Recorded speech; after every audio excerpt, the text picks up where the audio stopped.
morning, good morning, good morning, good morning.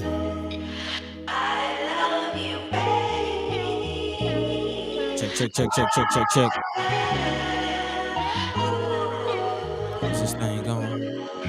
First Guy Omaha Radio, First Guy Omaha in the morning. In the morning.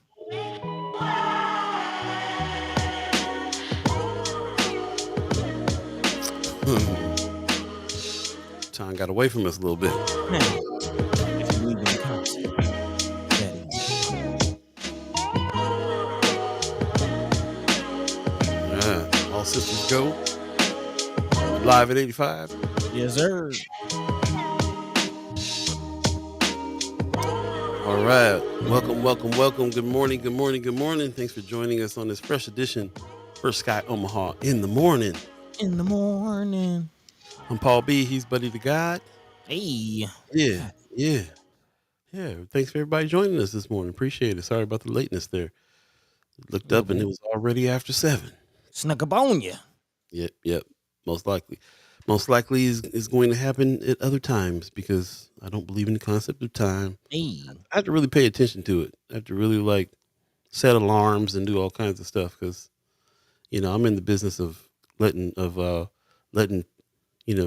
time get away from me, getting lost in it, like artists do. But appreciate everybody that's coming on in. Hey man, don't be trying to call no CPT time on us. Anthony Rogers, right?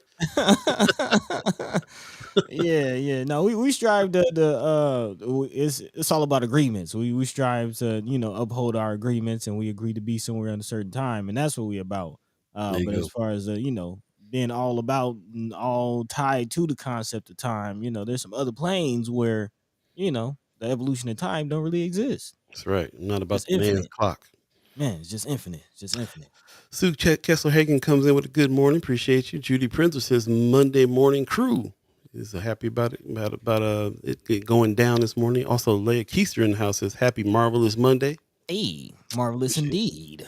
And Rogers right trying to call us out. CPT time. I ain't heard that in a minute. Man. No, he said it's all good. And also Heather Williams says good morning, everyone. Amy Holmes in the chat says good morning, all. Man, Pop says good morning, good Monday morning, and mad love from Las Vegas. Appreciate you. Anthony Rogers Wright says sending blessings from Yale University. About to witness some black excellence. Okay. What's up? What's going on? What's happening over there? Yeah, they have some diverse graduation class. Oh yeah. I'm asking. I don't know. Yeah. Let us know what's going on, man. Did you peep out what happened in Morehouse? Yeah, man. Well, I'll be honest. I was thinking about going down there, but then I saw the way that Biden's motorcade had traffic set up. I mean, it's already Atlanta, and traffic can get pretty bad out here. But you throw a presidential motorcade in the mix, and you're not getting anywhere fast, man. So yeah, I watched from afar. I was like, see what's going on down there. But yes, it went down. Biden was here shutting down traffic. He had an election event on Saturday, I believe, or Friday. And then on Saturday, the commencement of Morehouse, he spoke at the commencement. And of course, there are some protesters out there. I did check out some of the video. But hopefully, I can get more input from our guests on Wednesday. Again, we will be having Sister Shar Bates, who's a political activist and organizer down here in Atlanta. But she'll be coming on and talk about, some of the protests that have been going on, the pro-Palestine protests going on college campuses down here in Atlanta and across the nation. Of course, we've, seen video footage of what's going on, heard about what happened down here at Emory University. Also, some of the chat chimers were talking about Cop City and asking what that is. So, hopefully she can give some more input. But yeah, it went down over the weekend. Yep. More on that as we get into the show, and of course it is Monday, so we hopefully will be speaking to Senators Terrell McKinney and Justin Wayne, and also brothers Qasim and Sherman Wells this morning as well. So yeah, we hope to be able to speak to them. Those brothers are always busy. So when we get them, we feel lucky. So hopefully they'll be able to come on this morning and talk about some of the upcoming events and things that's happening. And we'll get into that today as well. So stay tuned for a fresh Monday edition. First Guy Omaha Radio, First Guy Omaha in the morning. It's happening now. Hey.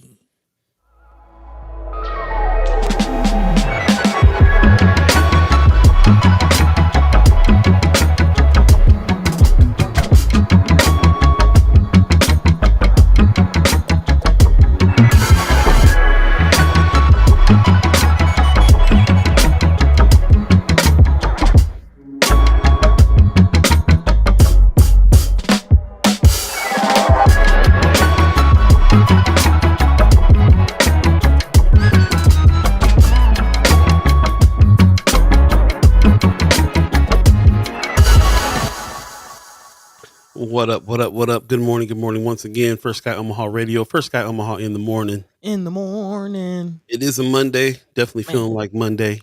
Got a case of the Mondays, man. We didn't really get into it. How you doing, man? How was your weekend? It was okay. It was okay. It was busy, a little frustrating. Hmm, A little under the weather this weekend as well. man. So can't. There was some high points and some low points. So you know, you know how it is. How about you? How was your Yeah, weekend? yeah. Man, mostly good. Just kind of chilled. Of course, Mama God is in town, so Hey, been yeah, man, been chilling. She been helping me out with the baby, so I have been able to get a couple other things done around here. So get some things off my plate. I'll be honest. So yeah, big shout out to Mama God coming through as she always does. that's what's up. But yeah, we had a game night over the weekend, so just chilling with the fam. She got me cooking more, got me back in the kitchen, Mm, whipping up. Yeah, yeah. okay. Yeah, I got my mouth watering already. That's Yeah, what's up. man. Yeah, man. Let me calm down before you get carried away.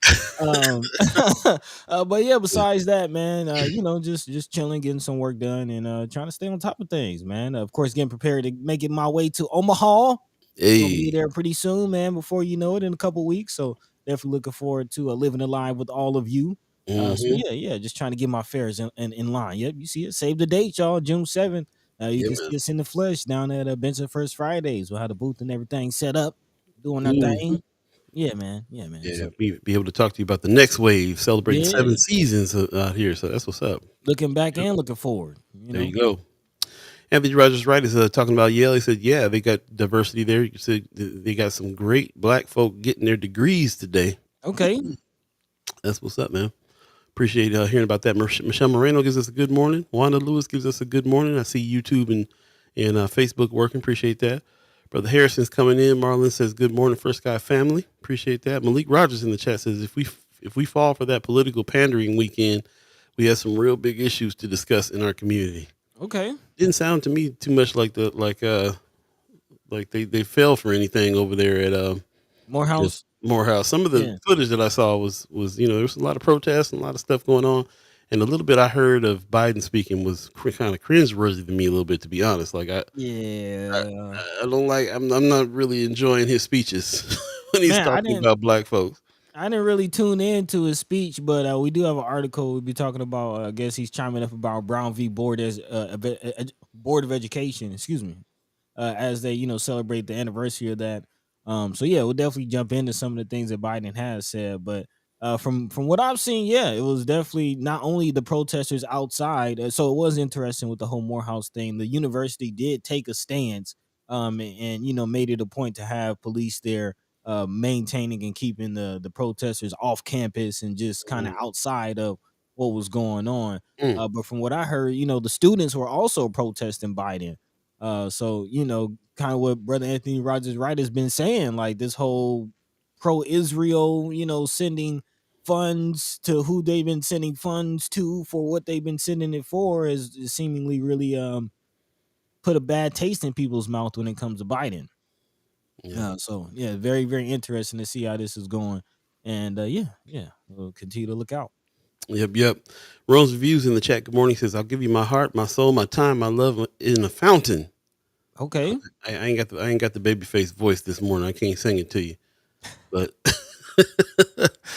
so I'll be your earth and all that you need, ready or not. Oh, that's after 7. Yeah, Babyface's brothers after No. 7. Okay. Yeah, Okay. that's old school R&B right there. Man, I actually just on the side note, man, I just saw Jermaine Dupri and Brian Michael Cox. And if you remember those names, looks like they're trying to bring back the old school R&B vibe. So I don't know. I'm here for it. Here for it. That's what's up. Marlon Harrison says, I had to help my cousin move yesterday, and I felt like I lost 20 pounds. Boy, Mm. a little movement will do it for you. That's for Yeah. real. Also, Anthony Rogers, right? He's talking to Brother Malik, saying, "Yep, hoping our brothers ask the senator straight up where they stand on Biden and if he deserves the black vote. If it was appropriate for him to pander to black votes on El Haj Malik's birthday, Mm. and their thoughts on the Democrats writ large.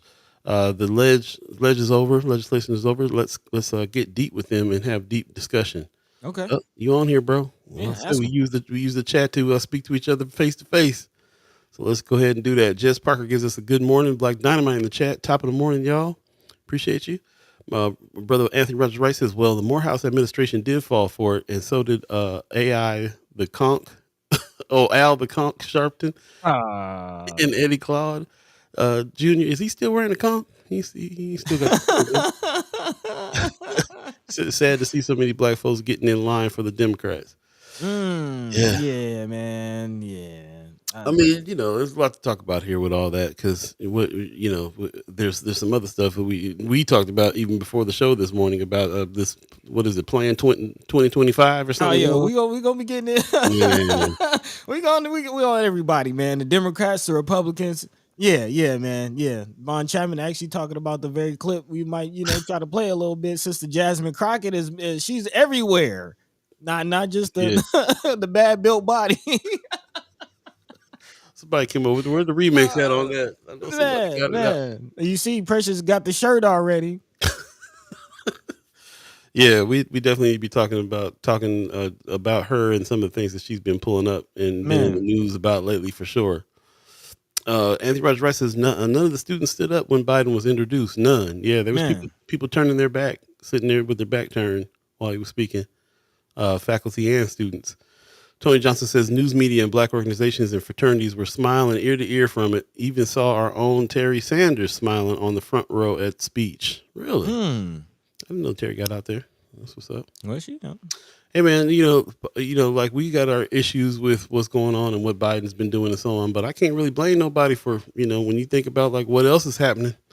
Some people, they scared and they trying to do what they can do because some of the threats that's coming from the Trump situation, man, is real. You know what I'm saying? Like, yeah, it's real. Maggie Miller Jenkins in the chat. Good morning. Says I found out there are a ton of local delegate seats open right now. The state convention is in June. I am one of 3 from my district, with 15 open slots in my district alone. We need to get involved to fix things. Okay. You talking about on the Democrat side? Delegate seats. Okay, we need to talk about that more for sure. Appreciate it. Kimmer Snipes gives us a good morning, y'all. Good morning. Also, Maggie Miller Jenkins is, Maggie Miller Jenkins. I can't get it out of my head fast enough. She's replying to Anthony Rogers Wright. B6 has been playing in my mind all weekend. But one dim I love, Jasmine Crockett needs to get her flowers. Yeah, we definitely gonna talk about her today for real. you skipped over a couple other Jasmine Crockett comments, man. Yeah, they giving her some love, man. Anthony Rogers Wright says, Jasmine Crockett won the award for Black Woman Magic of the Week, bringing back the spirit of the Alabama waterfront fight. Let me toss up my hat. Wow. Yeah, she's not playing any games. Also, Brother Von Chapman in the chat. Good morning. He says, good morning. Jasmine Crockett had the nail on the head regarding politics in this country. So yeah. That's real. It's pretty exciting to watch her get fired up. Man. Rile up on it. Man. Yeah, it's dope. Lots of good comments coming in. Appreciate everybody coming through, giving us the good mornings and giving us the what's happenings. We didn't get a whole lot of people who put stuff in Friends of First Sky Omaha. It is kind of a slow news day in general, in the kind of general zeitgeist. It feels like a little bit as far as like what it is that we who discuss things together are interested in and what's going on in our neighborhoods, especially too. So yeah, there's been a lot of talk about stuff that's going on nationally. Like Heather Williams come in talking about it too. Bleach blonde, bad built body. Man, that's been the number one track. Yeah. That and BBL Drizzy. But yeah, shout out to Precious for getting the t-shirt, man. Wasted no time on that. She always has some kind of shirt when she come on, man. So yeah, she might need to rock that next time we have her on. Yep. Maggie Miller Jenkins says I rep my district and I'm running in 2026. Okay. Let us know what's happening. Yeah. What seat? What you running for? We'll definitely jump into some of these things here. Like I said, we hopefully we'll get the special guest in today.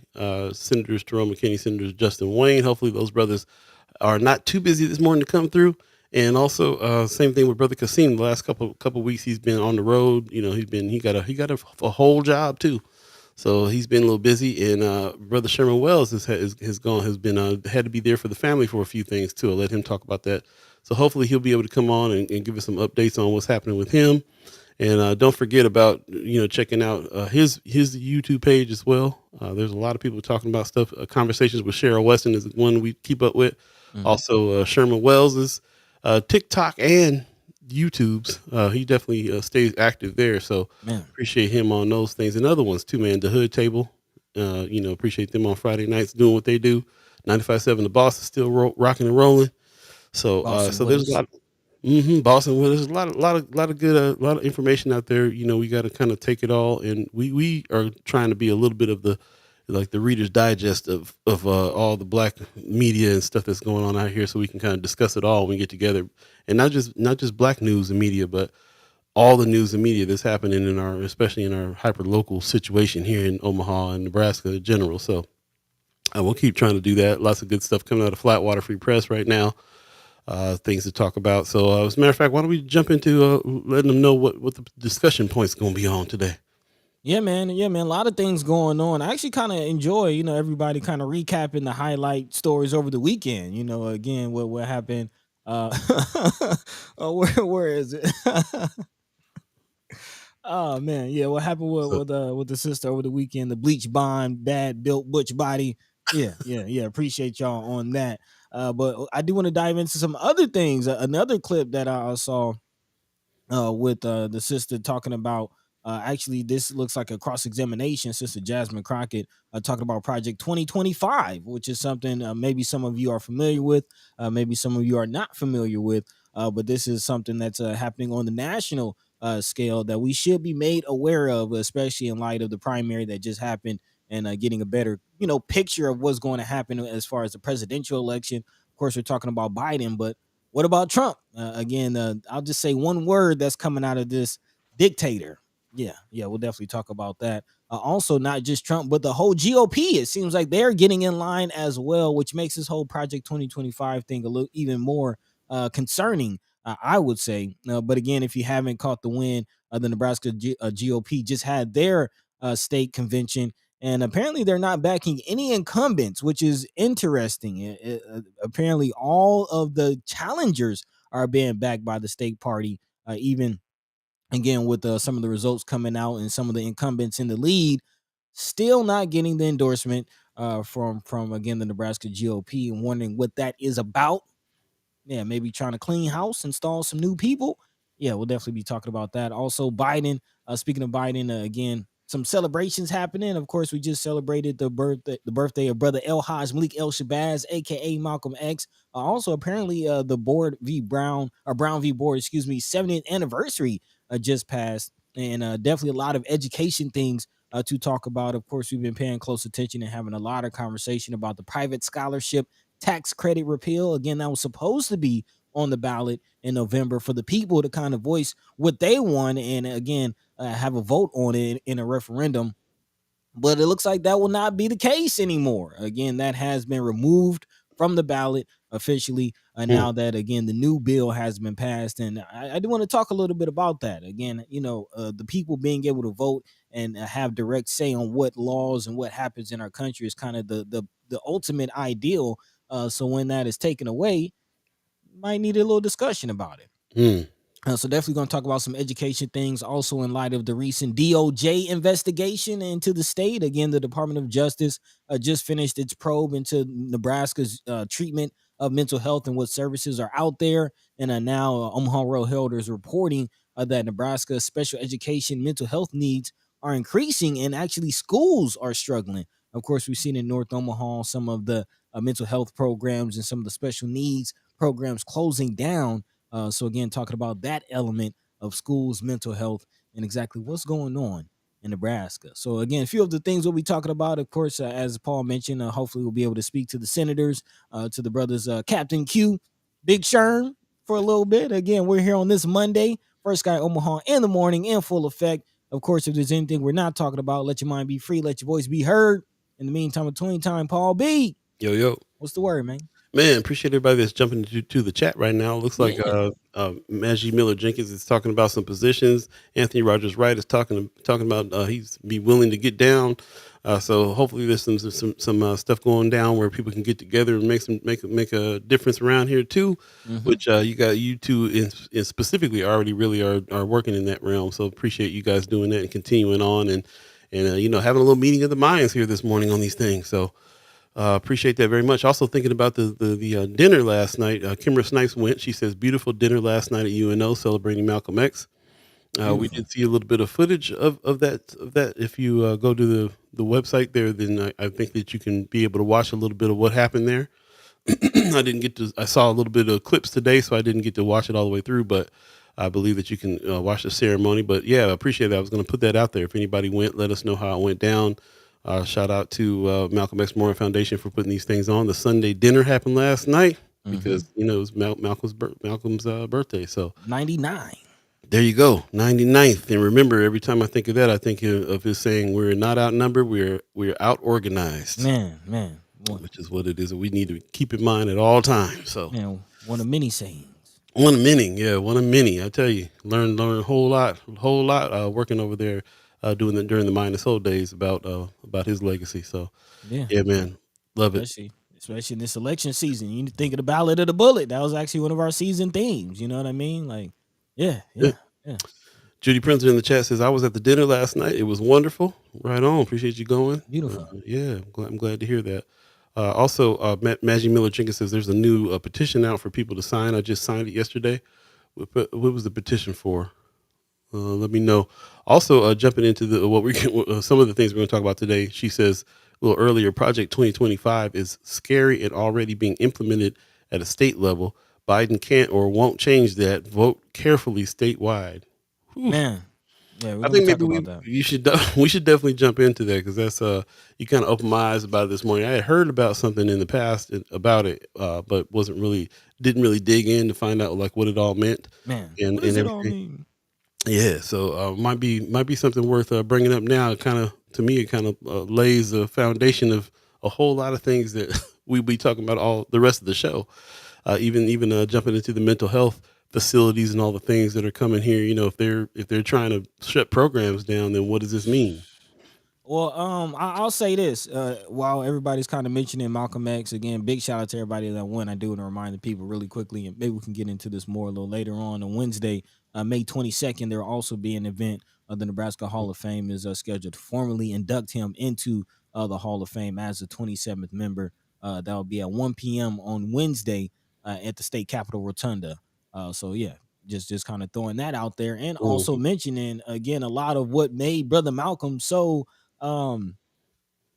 powerful is one of his many messages was to vote and people to again get involved in their civic duty and not just allow people who we know are out here trying to oppress us and make moves against our interests to make that without any opposition. The ballot or the bullet is the theme, is the mantra, if you will. And I say all that to say, if we don't vote, if we don't get to it, democracy as we know it might be gone before our very eyes. Don't take it from me. If you're not familiar of Project 2025, we should be made familiar. Again, there's a lot of comment, a lot of conversation about what the Democratic Party is or isn't doing. But are we familiar with what the Republican Party really has planned? So don't take it from me. I take it from Sister Jasmine Crockett. I'm going to try to play this clip. Y'all let me know if y'all hear this. Let's go.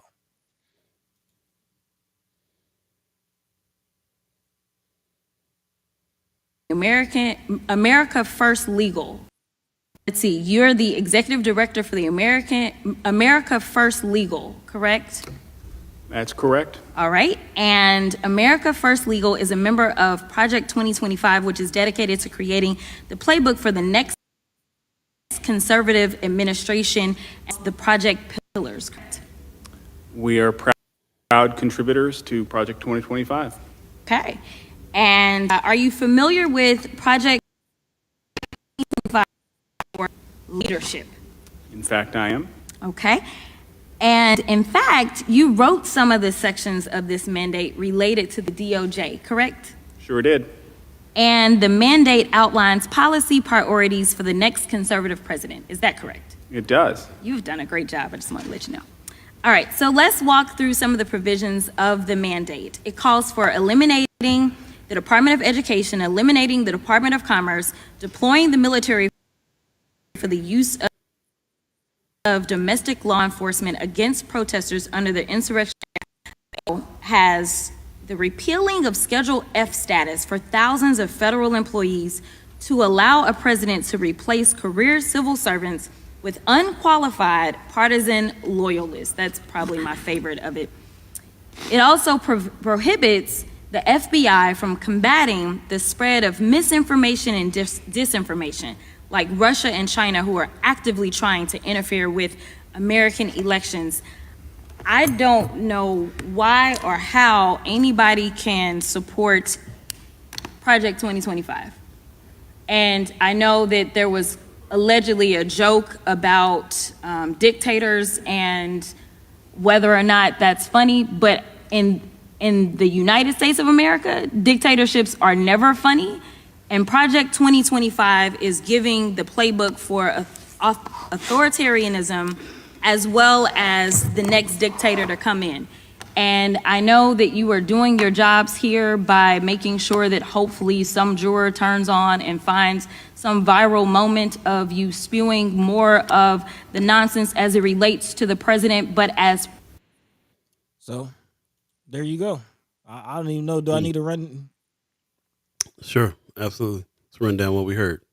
Yeah. Again, Project 2025. If you didn't catch that, I'm not sure if I was breaking up or anything, but yeah, Project 2025. As you see, actually, thank you, Brother Anthony Rogers. Right, he posted the link in there for everyone to check out on their own time. But some of the highlights from that video is, again, Project 2025 is basically a dictatorship playbook. We talk about the GOP script all the time, and apparently there's a literal script, and it's called Project 2025.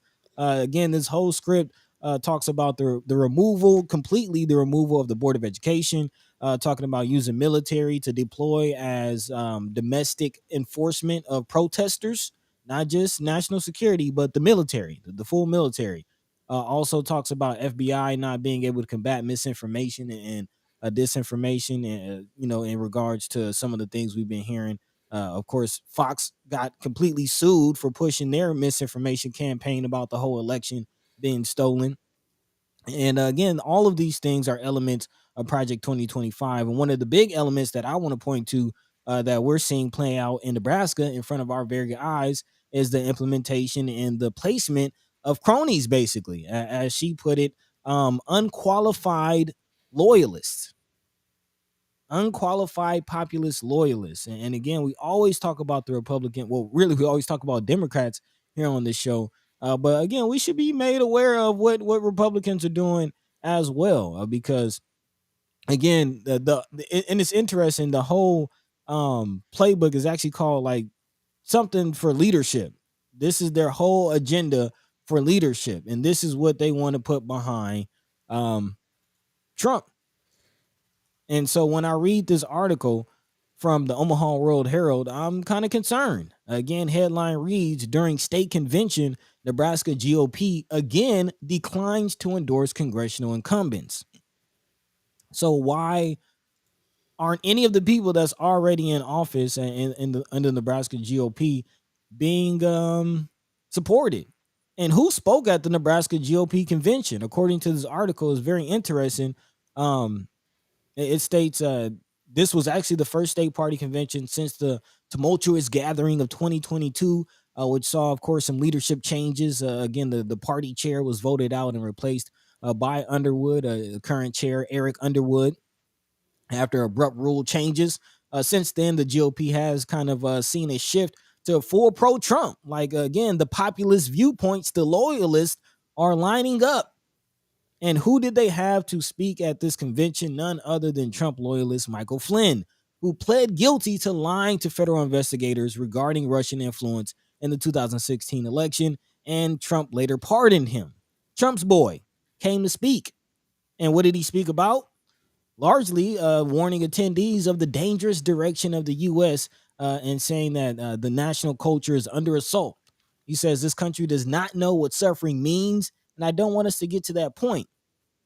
However, some of the delegates, the incumbents, are concerned. It says the Nebraska GOP did not endorse any of the state's 5 Republican congressional delegates leading up to the primary, and instead backed 3 Republican challengers who, get this, going along with Project 2025, are more closely aligned with the party's newer hardline conservative platforms, i.e., taking the Republicans of the old out of the way and backing people who will again push this whole Project 2025. All 3 candidates the party endorsed lost by wide margins. Dan Fry, who challenged Don Bacon, so they even trying to get Don Bacon out of there, came closest, but still lost by more than 23 percentage points. That's according to unofficial results. So again, what are the Republicans up to? I'll leave it there. In the chat, Maggie Miller Jenkins says people have to get involved in our local political landscape in order to fix it. Also, Tony Johnson said, need good and qualified candidates first. Cannot have people voting blindly because of created fear by people in need of votes. Very true. Also, Rome's Review says, if you truly believe in the Second Amendment, defund the police. Okay, we're coming up with some solutions here. Heather Williams says, wow, yeah, that was my reaction when I first heard this. Also, Anthony Rogers Wright is saying, look, Project 2025 is not anything insidious. It's an organizing tool. I don't know if I agree with you on that, bro. Be honest with you. I think it's both. It's definitely an organizing tool, but I think there's definitely some insidious reasons for them organizing this way. Also, Marianne Williams says the problem here is already being aided and abetted by Dems in Washington. So that's another aspect of that to look at. I'm not going to go through all the comments here, but I appreciate everybody who is contributing to this conversation here. We have a guest in the chat that I'm going to want to go ahead and bring in here pretty soon, but I appreciate everybody that's coming through with some things to say about this. This is something that we will absolutely be continuing to talk about and pick up here pretty soon, or ongoing, because this is one of those situations here that we've been talking about and we've been saying script for years, and there is one. Seems like there is one. So we definitely got to talk about it. Maggie Miller Jenkins says the whole script has been the way the world has worked for Black and brown folks, but now it affects everyone and their boots are shaking. That's an interesting comment as well. Yeah, I guess technically speaking, that is how things have been. That's one of the reasons why I don't know if there's been too much, ire or people rising up and being too scared about this, especially in the Black and brown community, because it's the way that we've been living this whole time. But it still is I think it's very scary and very insidious. Man, The way that they're laying this out.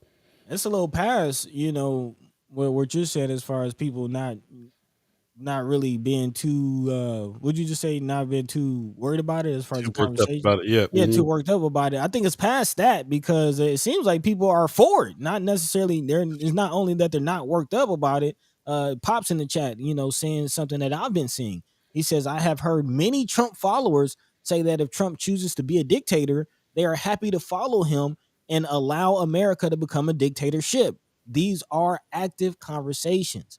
And I'm hearing that from brothers and sisters from so-called Black folk saying that. Yeah.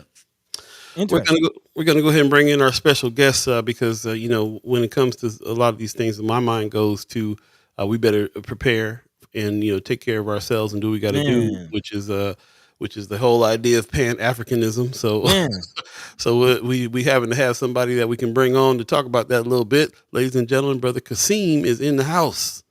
Good morning, my brother. Good morning. What's up, fellas? How y'all doing, man? Man. I'm wonderful, man. Good to see you, brother. Peace and love. Peace. Peace. Assalamu alaikum. Man, wa alaikum salam, brother. Yes, sir. It's been a little minute, bro. You've been on the road, huh? Man, it's tough. Pay the bill. Trump hat. I'm about to pull it back out here in a day or two. All right.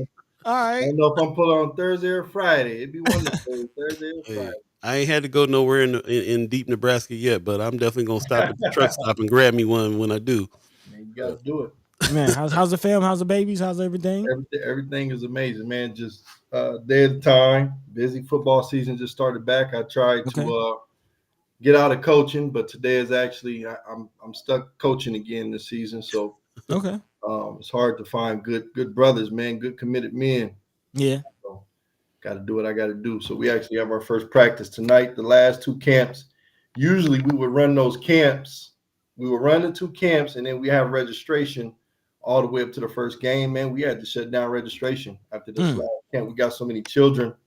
And so now the thing is, okay, finding good, consistent men. So we're no longer accepting children after this week. Okay. Wow, gotta be full up. Yeah, it's beautiful. You got the babies trying to get involved, and that's a good problem to have. But yeah, it's unfortunate, man. We need some men in the community to stand up. Like it's Right. it's needed, especially to lead the young folk and young folk to see good men in leadership, especially us. Yeah, yeah. Yeah, man. So yeah, y'all step up, y'all. Might need to reach out to some brothers that maybe played football in high school or something. Like gotten a little affinity for it, want to give back. And hopefully, and also, as a person who just got done working 2 jobs and a side hustle, it's kind of hard to find some time sometimes too. So I can understand why it might be a little bit of barriers there, but it also is about your attitude because you're gonna do what you want to do. So, like you said, if you want to step up and help out. But yeah, I would say let's try to appeal to some brothers that been in the sport, that still love the sport. Want to try to give back on that side of it. So we'll help put the call out on to get some coaches and get some brothers down for sure, man. Especially since you got a full roster of kids, you full up with the kids.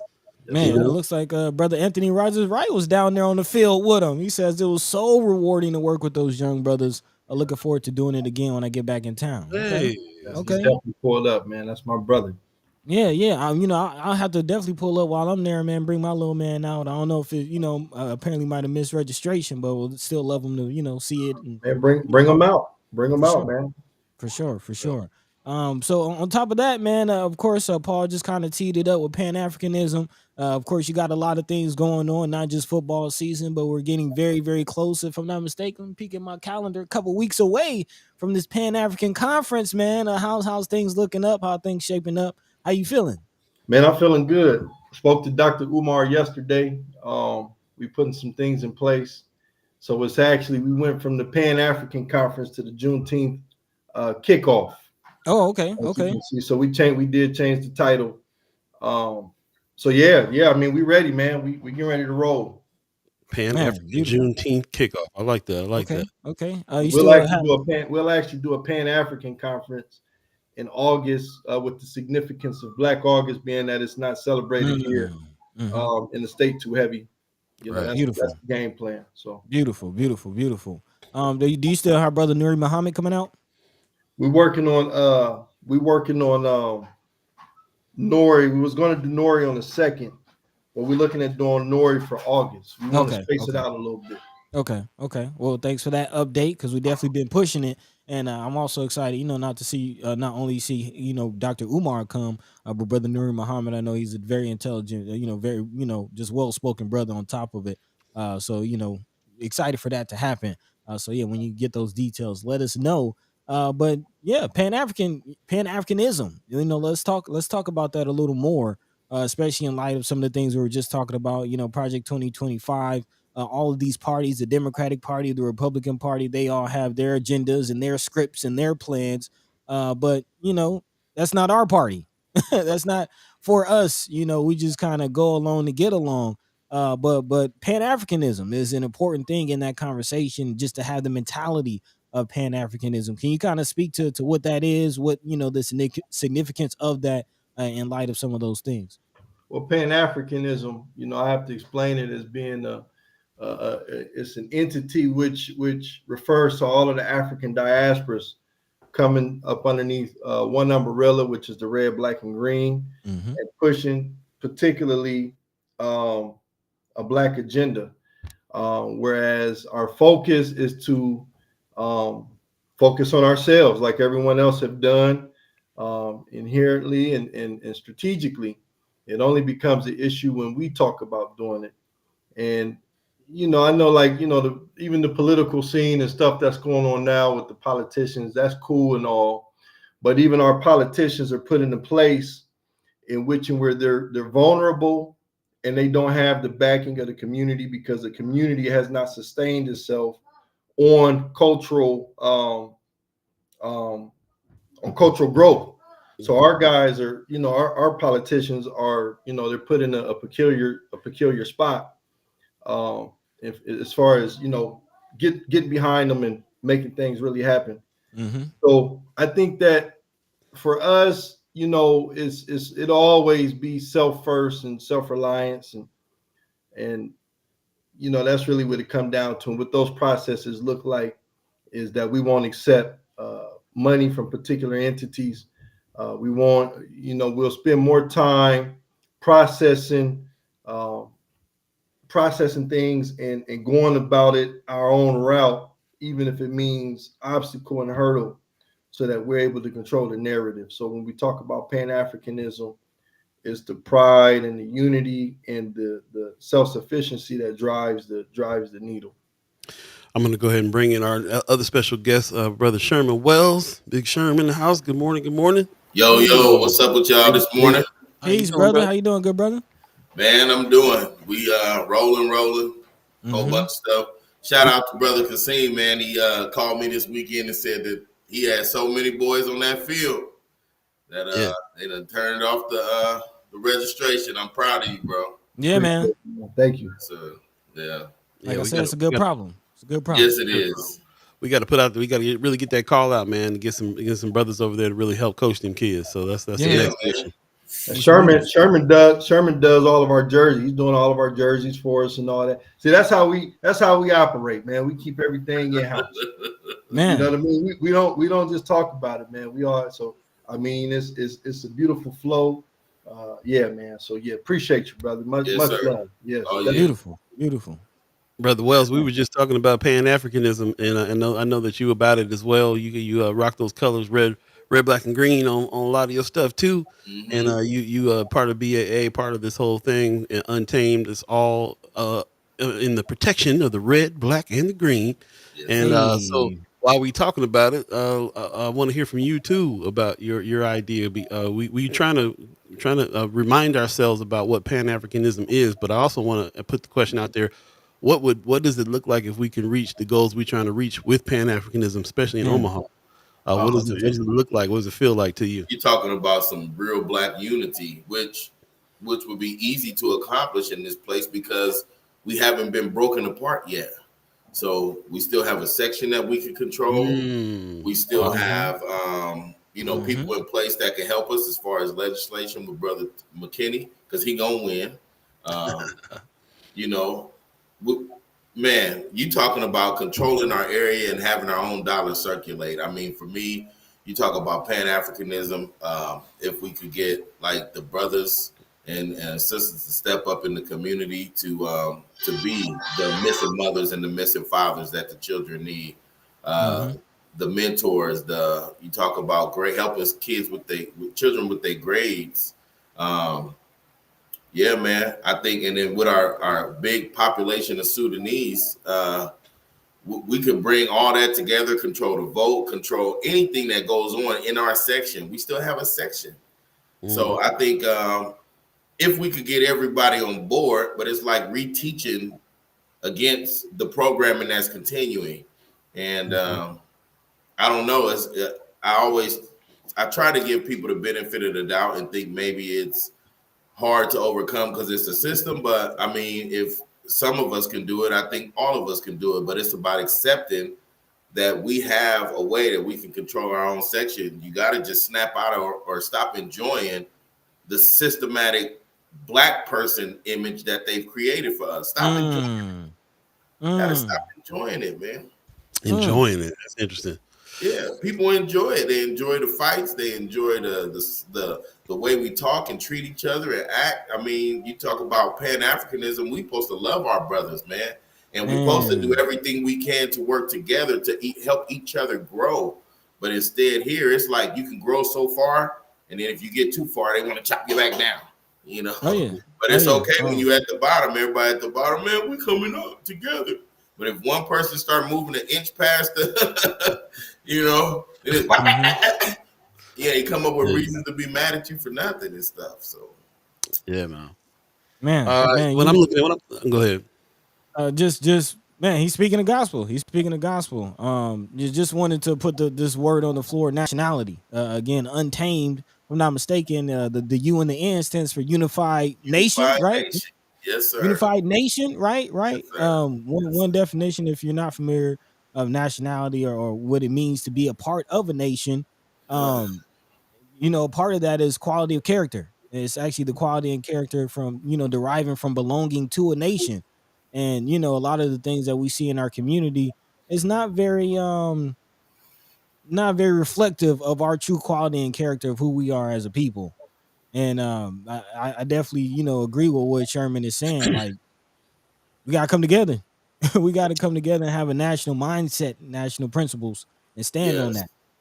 So when I'm thinking about this too, I'm thinking other places where Pan Africanism was pushed and was able to thrive, and it brings me back to thinking about it here. There's one thing to say like let's all get unified and let's all get on the same page and let's all support each other.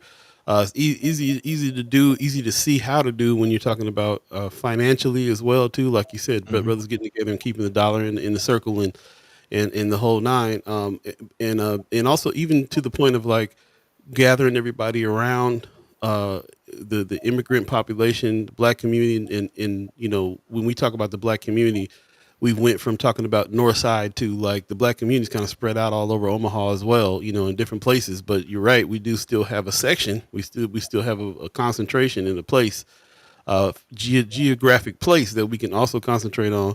Once we get all these everybody together on that and on the same page culturally, white folks still own Nebraska. So when I think about Pan Africanism, I'm also thinking about the ownership and how do we not just gather together so we can work within the system, but how can we build our own system? Because isn't that part of that as well? Didn't in the '60s a lot of folks like move over to parts of Africa and stuff to start their own nation? When you talk about nation building, uh, what are some examples if you guys have any of nations that have been successfully built within nations? Well, Because Mhm. I'm sorry. Go ahead. No, that's We're doing that now. There's a few of us like myself and Sherman. Even there's a few of us who get that and understand those concepts. I just got the protective bodyguard detail for Malcolm X's daughter Wednesday, and Wow. Joanne, and shout out to Joanne. And I mean, it's stuff like that seem it's large.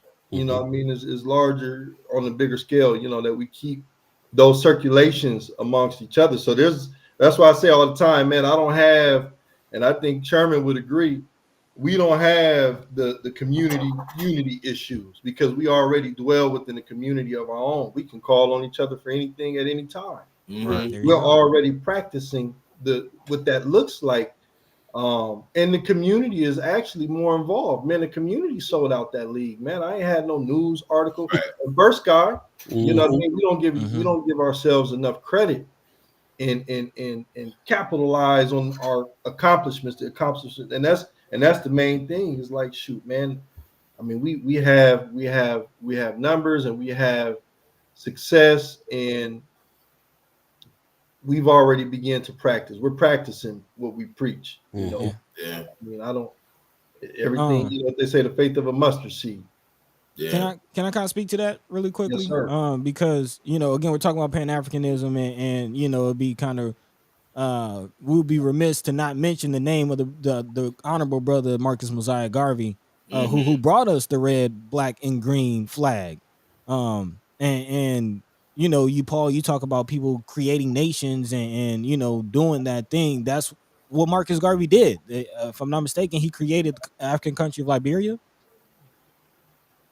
Yeah. taking brothers and sisters over there on his own ship line that he owned. So we don't have to reinvent the wheel. We really No. don't. The ground has been laid, and I'm gonna speak on somebody else that a lot of people don't talk about. But he came right on the heels of brother Marcus Mosiah Garvey when he was kicked out of America. On the scene came a brother by the name of Noble Drew Ali. Correct. Mhm. And Noble Drew Ali is the founder of the Moorish Science Temple of America, which I am a member of. And again, the ground has been laid, and the framework has been laid of a nation within a nation in a framework for us, former slaves, so-called Negro, blacks, and coloreds in America, to have our own. If you do the history, actually, of course, we know that in the 60s, we have the Voting Rights Act for so-called blacks. But did you know that there were brothers and sisters, and you know what I mean when I say brothers and sisters, voting in the 20s? Mm-hmm. Did you Yeah. know that? There were brothers and sisters, former slaves, who had a constituency that were voting for them in North Carolina, that were running and getting in office in the South during the 20s and 30s and 40s. And what did they do? There was violence. They shut it. Not only did they shut it down, they burned it down, literally. In North Carolina, whole Capitol buildings were burned down. City halls were burned down. But that was not legal. And again, the groundwork has been laid. And if we do our research, we can recreate these things and do better, protect it better. But it can be done in this country Yeah. legally. So let me ask you I this. think. Go ahead, brother Sherman. I think it can be done, but when you look at today's generation of people, it's like the dominoes. We they was all lined up back then. Then somebody thumped them, and everybody just fell backwards. And so now we still are in a point where installing self-pride just to be who you are is the issue. We done got knocked back so far, people don't even want to be proud to be who they are anymore. And so that pride is still being reestablished, unifying the nation. When you talk about that, some people don't even want to be around their own people still. Back then, Marcus Garvey, people was proud to wear them uniforms and stuff he brought up and to be a part of what he was doing. Man, you like the brother said, Qasim, it's hard to even get brothers to come out and coach the children. So we done got knocked backwards like the dominoes. I mean, yeah, we get a lot of support online and like you said, people show up, but the majority of it, even like Garvey said then, is women. It's the women that's coming out and doing the stuff. It's the women who I know, like with my background stuff, is women that's supporting Untamed and what we do. Like Tamika, my wife, my daughter, and the women in the community, Miss Wanda and stuff like that. It's not that many men. Brother Wright is one of them, but it's not that many. So back then, Garvey had men, but he complained about it, saying that the women, if he had as many men as he had women, we'd have been further. We done got knocked back even further because the men has been turned from men to women. And they're not as steadfast and strong and ready to stand up for something. So yeah, building that kind of nation, how he had it. I mean, I do take notes from his book, but I look at too, like he accepted everybody just because they was black. Well, now you can't do that because even with him back then, it was the black people who kind of set him up for failure. And here, definitely they gonna set us up for failure if we just accepted them because they was a black face, Yeah. No, it's quality of character. It's quality of character. Nationality is not about skin. It's the quality of character from belonging to a nation. So let me jump in and ask this question too, because again, if you're just joining us, we're here with Brother Qasim and Brother Sherman Wells, and we're talking about Pan-Africanism. This is, we've been partnering with Black Agenda Alliance this whole time. That means there is an agenda out there for us to try to have some togetherness, and we're all about collaboration, no competition. And so that aligns right with what we're about too, man. I mean, when it's all said and done, every tenet that we have is basically Pan-African tenets, because we're all about trying to do for self and make sure that we can all connect and get together. And when we think about nation building, and I think about what it takes to have a nation, I think about ideas about like policing ourselves. I think which when I feel like you got the Beeee, who is also connected to what Brother Qasim does with the security companies. Like you said, you have the security team that's gonna help secure some of our guests that are coming into town. When I think about that type of stuff, when I say I'm going to have an event and I want to have security there, that's not me calling the police to come and do that. That's me calling Brother Sherman to come. Brother Qasim to come and do that. So when you think about that, you think about nations have armies. You think about there's got to be protection in that nation. There's all these things. So I'm glad that you brought up what you brought up, buddy, because if there is a playbook and there's a plan, I would like to know now, where are we in Omaha, Nebraska now that we got Brother Qasim on, we can ask him directly what the agenda that the Black Agenda Alliance is putting together. Where are we at in that plan, buddy? Where do you see us in that plan? to have that self sustainability, that nationalism. If there's some step by step things that are going on here, where are we with that? Um, You can put that to anybody who wants to answer that question. if I can just throw something in, and I'll let you brothers kind of speak to that, and you might even be able to build on it. I'm sure you have seen this as you know work closely and have your boots to the roots. But one of the biggest things is understanding that you belong to a nation. Like, do we really understand that we are all bound to each other? Are we really living in that? Beyond what everything else, like, are we aware of our relation to each other? Mm, Because there's a lot of, I'm gonna get mine, you get yours, that ain't happened to me. You know what I mean? It's a lot of that. It's a lot of, where's the village? Where is the village? And when people do stand on those principles, when people do understand that we are bound to each other, that we have mutual obligations to each other as a society, then you see what the BAA can do. They're not getting outside help. It's together. It's people who understand that they're in this together, and they're doing things like buying land. They're doing things like starting organizations. They're doing things like building greenhouses for self-sustainability. They're doing things like holding elected officials accountable. It don't take a lot of people. It don't take a lot. It just take a few people understanding that we're connected and we're in this together. A nation is an ideal. It's not a concrete thing. It's a thought. It's a thought. And can we align ourselves behind that thought? And then we can build. But that's where we're at, trying to align ourselves and find people who align with the thought, to build on that thought, to actually manifest that thought in reality. So, yep. brothers. Couple minutes, if you could comment on that, brother Qasim. Especially love to hear from you on that. We will. Yeah, just go. I'm sorry. Go ahead. I think that we're in a great place. And I only say that because I'm me personally. I can't speak for, but I'm one of the ones who I'm able to feel the fruit of what we bear, and that can definitely be expanded and will be expanded on. But there's a lot of people, even something like the league growing this year and being able to sell out. People showing up to Dr. Umar and stuff like that. We have to remember that it took a period of time for us to get here, to get to this particular place. Then we also have to look at the condition of our people, and the condition of our people back when Garvey and Noble Drew Ali, back in that era, they were a lot more connected to culture because they were not so far, they weren't as far away as we are now from that. Okay.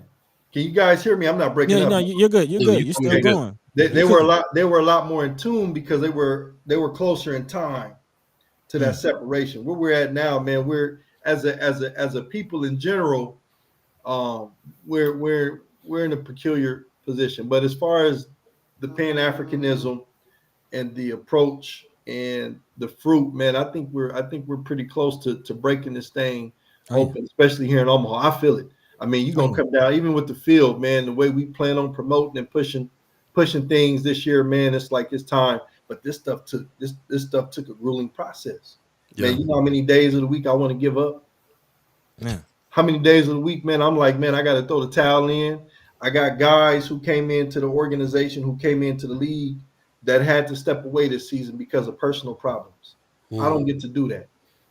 I don't get to step away because of personal problems. I may stumble, but I got to keep going. You know, I have my own life cycles and issues and everything else. And then so that's what it comes down to when Sherman talk about having that backbone. Sherman knows. So I'm the closest to Sherman. You see what I'm saying? And we're very personal.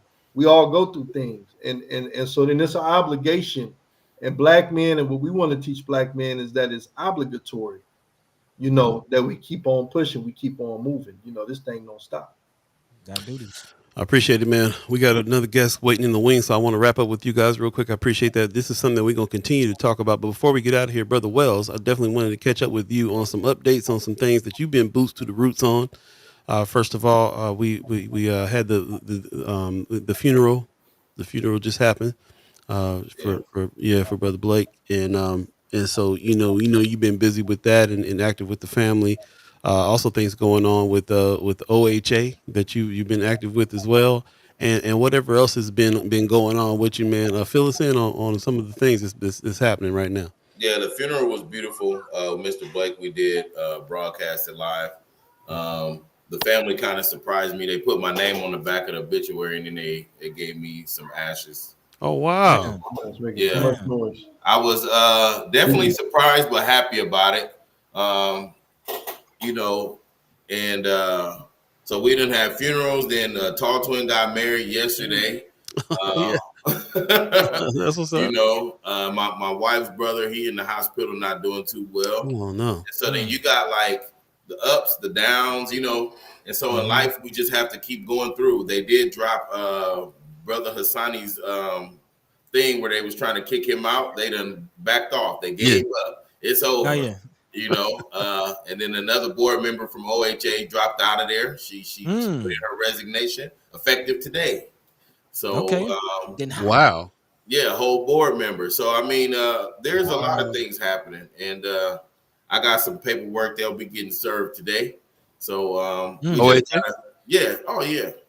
we gotta just keep rolling with life. It's like Qasim said, I can't just say, hey, I'm throwing in the towel, I gotta take a break. No, I gotta keep rolling. I was in Iowa last week, and I met with some other children in a different state, and it just opened my eyes to some more things. You know what I mean? Those children there, it was in Johnston, Iowa. It was a high school, and they considered it the suburbs. But when you hear about the drug addictions and the stuff that they got going on there, where the school system is really just passing those children along. They give them 50% just for putting their name on the paper.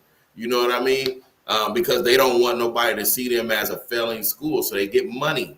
You know, and it's still about the capitalism. And then it's just crazy all around the world how the same thing is taking effect. And the only issue I see in Omaha is the acceptance of feeling like you belong to the nation. And I know people was talking about lay out your plan, but from what I've seen in past leaders or past Black people where we moving in towards a nation, the more of your plan you lay out, the more they have an opportunity to try to thwart the plan. So if you want to know the plan, you got to come around and talk to the brothers with the plan or be a part of the movement.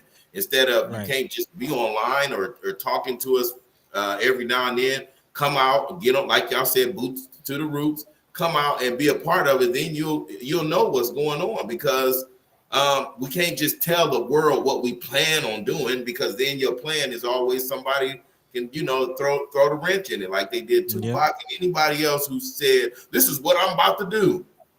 You can't do that. I don't do that no more. I don't do that. I don't say what I'm about to do or what I'm finna do or what my plan is. You just got to see it in motion. So that part. I hear that, brother. I say I'm gonna do something. It's already done. Man, I appreciate it, man. I appreciate it. You any events? You of course we got the what's the new name for it now? The Pan-African. Let me pull it up real quick. Pan-African Juneteenth kickoff. Yeah. That's our focus right now. June 1st. Yeah. Can't wait for that. Go ahead. Just saying, saw a couple people in the chat asking about prices for the tickets to get to this and things like that. So you see the QR codes on the screen. There's some cash app information on there. Yeah, there you go. All proceeds, and shout out to Dr. Umar. You know, he came. He said he loved it so much that it's on him. So all proceeds are going towards our Black land development, going towards our youth programming. Wow. And these are the relationships that we foster and that we honor and want to protect. Are people who feel and think the way that we do, that we help one another out in such a way. So it is $40. All proceeds are going toward the work. That's what's up. Shout out to Dr. Umar for that. Yeah, and I'm gonna try to get back on the show too, fellas. Call him and speak to him today a little bit and see if we can get something set up. Love that. That'd be beautiful. Appreciate you, bro. I'm sorry we gotta let you go. We got the other brothers on waiting in the wings, so we're gonna bring them on. But we happy to have you. I'm so glad you guys came back this week, man. I know you guys been busy and all that, and it's all good. You know, like I said, we put the call out there. If we speak to you, cool. If not, we know you're busy. Boost to the roots. So don't worry about it. Yeah. Love and appreciate y'all, man. Appreciate y'all. Man. Likewise, we'll talk brothers. soon. Peace and love. Yeah, peace. Peace. All right. There you go. I'm gonna go ahead and just go ahead and throw brother Justin Wayne in, who's been waiting in the wings. Man, sorry to keep you waiting there. How you doing, bro? Can you hear us? Looks like you got a bad connection there. Sorry, I was muted. Yeah, I can hear you. I'm mobile today. We No, hear you. you Yeah, coming in clear now. Yeah. oh, okay. Yeah, so I was mobile. I took my daughter to school today, and so I wanted to find a little spot that I could talk to y'all. But I was driving and listening to y'all to see what was a good connection and what wasn't a good connection, because we can send people to the moon, but we can't get cellular service to work around Omaha. Yeah. You can't get on the internet while Whitey's on the moon. Man, Man, bro, hey, man, White is on the moon. White is on the there are moon. certain spots in Omaha. If I'm talking on the phone, I'm just gonna say I'm about to drop you. I'm gonna call you right back. Like, you just know you about to get Man, dropped. That's just the way it is. You man, know it's coming. Yeah. man. Well, we Well, thanks for appreciate you joining taking the us. time. Yeah, man, pulling over and talking to us in your busy morning. Sorry to keep you waiting there. No, that's cool. But Though. appreciate you coming. Hmm. No, I was just listening, man. That's like, there's a lot of things going on in Omaha, and I think people just need to. It's kind of overwhelming, but people just need to figure out what they're passionate about and the one or two things that they can help and help people on the ground level. Things. So I was like, Uh-oh. I ain't been down there. My little cousin played for him, but it's so much stuff. Yo, you breaking up, bro. You breaking up pretty bad. You might need to roll up a little bit. Yeah, you might need to back up, find another spot.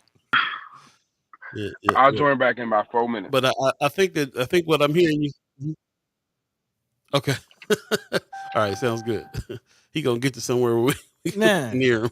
I appreciate that. brother's gonna work it out. It sounded to me like he was saying he was talking about getting his he had a little family member or somebody that was probably playing flag football, talking about getting Mhm. down there.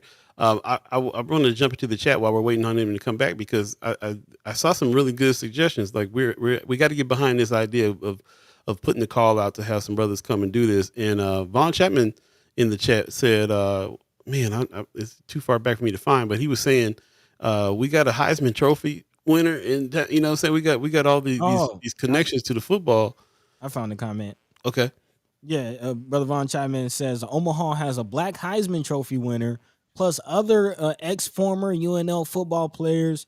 Their politics aside, have they been asked to help coach these young potential college football players? And not just that, but we have current NFL players who again are from Omaha that are Mhm. currently on NFL rosters that could possibly win Wow. some time during the summer to get back to the youth. Well, I tell you what, knowing these brothers, they put the word out, word of mouth. They talk to who they talk to. They talk to who shows up, who comes through to find out what they got going on as well. So we might, as First Guy Omaha, might be the ones that can maybe put a little campaign together to call out to some of these folks that may or may not have heard about these programs and how they can help the Mm-hmm. programs. So that's definitely part of it as well. So we'll definitely see that. A couple other things in the chat. I think he's still trying to get together here in the background. Mm-hmm. I appreciate people's comments here. Tony Johnson saying couple mention of agenda. Is there an actual agenda for Black Omaha created by Black Omaha? Share, please. Sherman Wells pretty much answered that, and he was like, "You got to come talk to us about that agenda. We don't post that publicly because then people can poke holes in it and so on." So Man. definitely boost. This is definitely one of those kind of situations where you kind of got to be there, sit there, talk to the brothers, be a part of what's going on, go see the land, go hang out. Like Anthony Rogers Wright says, like El Haj Malik said, you can't have capitalism without racism. We have to be careful and not become black capitalists, to Brother Buddy's points. Mm-hmm. So that's a part of this whole thing too, man. The capitalism part, you can kill capitalism with capitalism. You can't kill capitalism with capitalism, Fred Hampton said, former leader of the Black Panther Party. So, yeah, definitely understanding where we're coming from on that. Sorry, I'm just trying to. Yeah, it looks like No, we you got good. Brother Wayne back. So appreciate the comments. I'm sorry I'm not getting to all of them. We'll come back to them. In the meantime, we got Brother Wayne. Looks like he's back on deck. Okay, looking clearer too. Okay. We're gonna try here, and if that don't work, we're just gonna have to figure it out next week. I'll be at home. I'll be at my office next week. So Nah, bro, Okay. you coming in loud and clear now. Perfect. So before you got off, you were saying that you had some family members and stuff that was getting down with the BAAs. yeah, my little cousin played down there, and it's just like I said, it's just so much going on in Mhm. North Omaha, and it's like we trying to catch up on lack of resources and lack of opportunity for the last 100 years, and we taking all these fights on, and it's overwhelming. So You know, if you ever reach out to Sherman and them, just like reach out and give them some positive vibes, because it's a lot going on and people are carrying a lot of weight on their shoulders. Man, Most most def. one of the things that are happening right now, I know you was listening in. The brothers said they got a full roster of kids that signed up here, but can't find brothers to come and coach these kids. And so we were kind of just brainstorming right now. Like we got so many people that's associated to football. I kind of know that BAA probably has not reached out to a lot of the folks like that because they kind of deal like word of mouth and who comes around, who actually volunteers to help instead of trying to recruit folks. We as First Sky Omaha could help put the call out to some folks. Do you have any ideas on people that people organizations or anything that is involved in sports that might want to, that we might have some brothers that want to come and coach that might not have heard about the program that they're doing? Or Yeah, so I think initially we could reach out to these high school varsity teams, right? Like we're not talking like these kids running X's and O's for the NFL. We're talking about some basic fundamentals, and one of the ways they could learn the game is by teaching the game. So high school, college, I think we need to reach out to the Black Law Students Association, the Greeks like Divine Nine. There's tons of fraternities out here. We definitely got to build that network, and that goes to I think to a bigger issue is what we keep talking about is Black media and a network that can get information out to people on a timely basis. Yeah, that's right up our alley. That's what we're working on now. So yeah, sounds So yeah, good. I'll put together that email list of those people, and then I'll let me roll up my window. I hear some ducks out here. But I'll put together an email, and then maybe we can shoot it over and see how it works, and start building that. So you trying to tell me that even the ducks got good Wi-Fi, but North Omaha? Man, tell me, bro, they flying around, they making phone calls. I had to go all the way to UNO to get a good signal. Yeah, makes sense. Oh man, okay, I appreciate that, man. I'm seeing so many things happening in the chat here, but Anthony Rogers Wright had a question for. He said, "I hope we ask the senators." This is way up. I ain't even gonna try to find that comment, but brother Anthony Rogers Wright, if you're still there, remind me of what it is that you wanted to ask the senators when it came on, and talk about this a little bit. But I like this idea, man. I know that you've been coaching, brother Wayne. I know this has been a thing for you. Yeah, And I'm getting back into coaching the again sport. right now. Coaching sixth grade girls. We played this weekend and won a championship. So Is that Oh, right? congrats. yeah, Okay, we nice. practice Monday, Wednesdays, and Thursdays. So like it's a time commitment, and I ain't getting paid for it. I pay in, and that's part of the problem. Is when I grew up, we had Kellum League, and we Little Vikes is still there, but Kellum, none of our coaches got paid. They paid in. You know what I'm saying? They took us out to eat, and when we traveled, if we were fortunate enough to travel, they made sure kids were okay. But kind of what messed up the game is these organizations out west that are paying these coaches stipends. And so now you got a lot of brothers who are out coaching in these organizations where they're actually making a little money. And I ain't saying making money like they making money to get rich or nothing like that, but they taking care of their gas, they taking care of their food, and they taking care of a little monthly time away from your family. And now I'm mixed about that, right? Like we got to be able to provide for people, but at the same time, something about giving your time to some kids is just fulfilling enough. Service for that. It's hard in this economy right now, though, bro. Like food is That's what I'm ridiculous. saying. Though. I agree with you, right? Yeah. It's real. It's the reality. So that's part of the reason why people organizations struggle. So when I ran the Trailblazers, we didn't pay, but we made sure coaches' hotels were taken care of, and we always gave them some money on the weekends to make sure that they took care of their kids and themselves. But now I don't think you can run an organization, at least a high quality one, where you're not paying coaches. It's a different era, and we got to figure out how to do it. And it sucks because those fees go up, and that makes it harder for us. A friend of mine, Joe Nash, said it best that we have red line youth sports in Omaha, and that's the best way to say it. We have red line youth sports, and if you look at the high school levels, it's a direct result. The biggest thing that COVID showed us, which is why Senator McKinney and I pushed for this facility down north, is when OPS shut down, our kids had nowhere to go. We didn't play football, we didn't play basketball, we didn't play volleyball. It was done, and so for almost 2 years, we had from high school all the way to kindergarten, no athletic opportunity. And you saw a reflection of that where 60% of the Burke football kids, they just picked up and moved. They're literally moved. They went to Bennington, they went to West Side, they bought apartments or rented apartments in those areas because those parents knew that it was important enough for those kids to stay involved in athletics or some extracurricular activity. And if you look in North Omaha, we don't have a UBT with 10 courts, and so uh, we always rented or used OPS facilities. But for 2 years, there was no facilities, so you couldn't do anything. So just, I mean, that's thousands of kids who didn't do anything but sit around. And I think that's a direct result we see today of these young youth who are involved in the criminal system who don't know how to have social skills because they sat at home and played video games for 2 years, and they don't know how to interact. And so you got a lot of juveniles now who are getting back into groove of things, and they're stabbing people instead of maybe having a fist fight or walking away, because in sports you get mad and that coach is like, what you gonna do? No, get over there and run. You need to learn how to control your anger. Well, that didn't Wow. happen for 2 years in our community.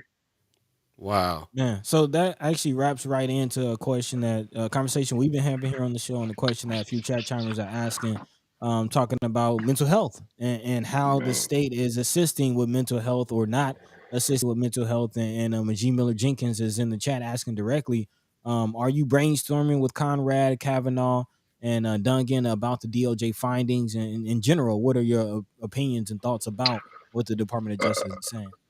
So there's two things. I think we got to separate it out, and I hate to say it like that, but like our community is different than rural Nebraska. Now we all suffer from poverty, but the mental aspects of it are different. And so Mm, for me, we're talking. For me, we approved my bill this year for 500,000 for PTSD, and that's a pilot program that we needed. I actually needed to follow up with HHS to figure that out.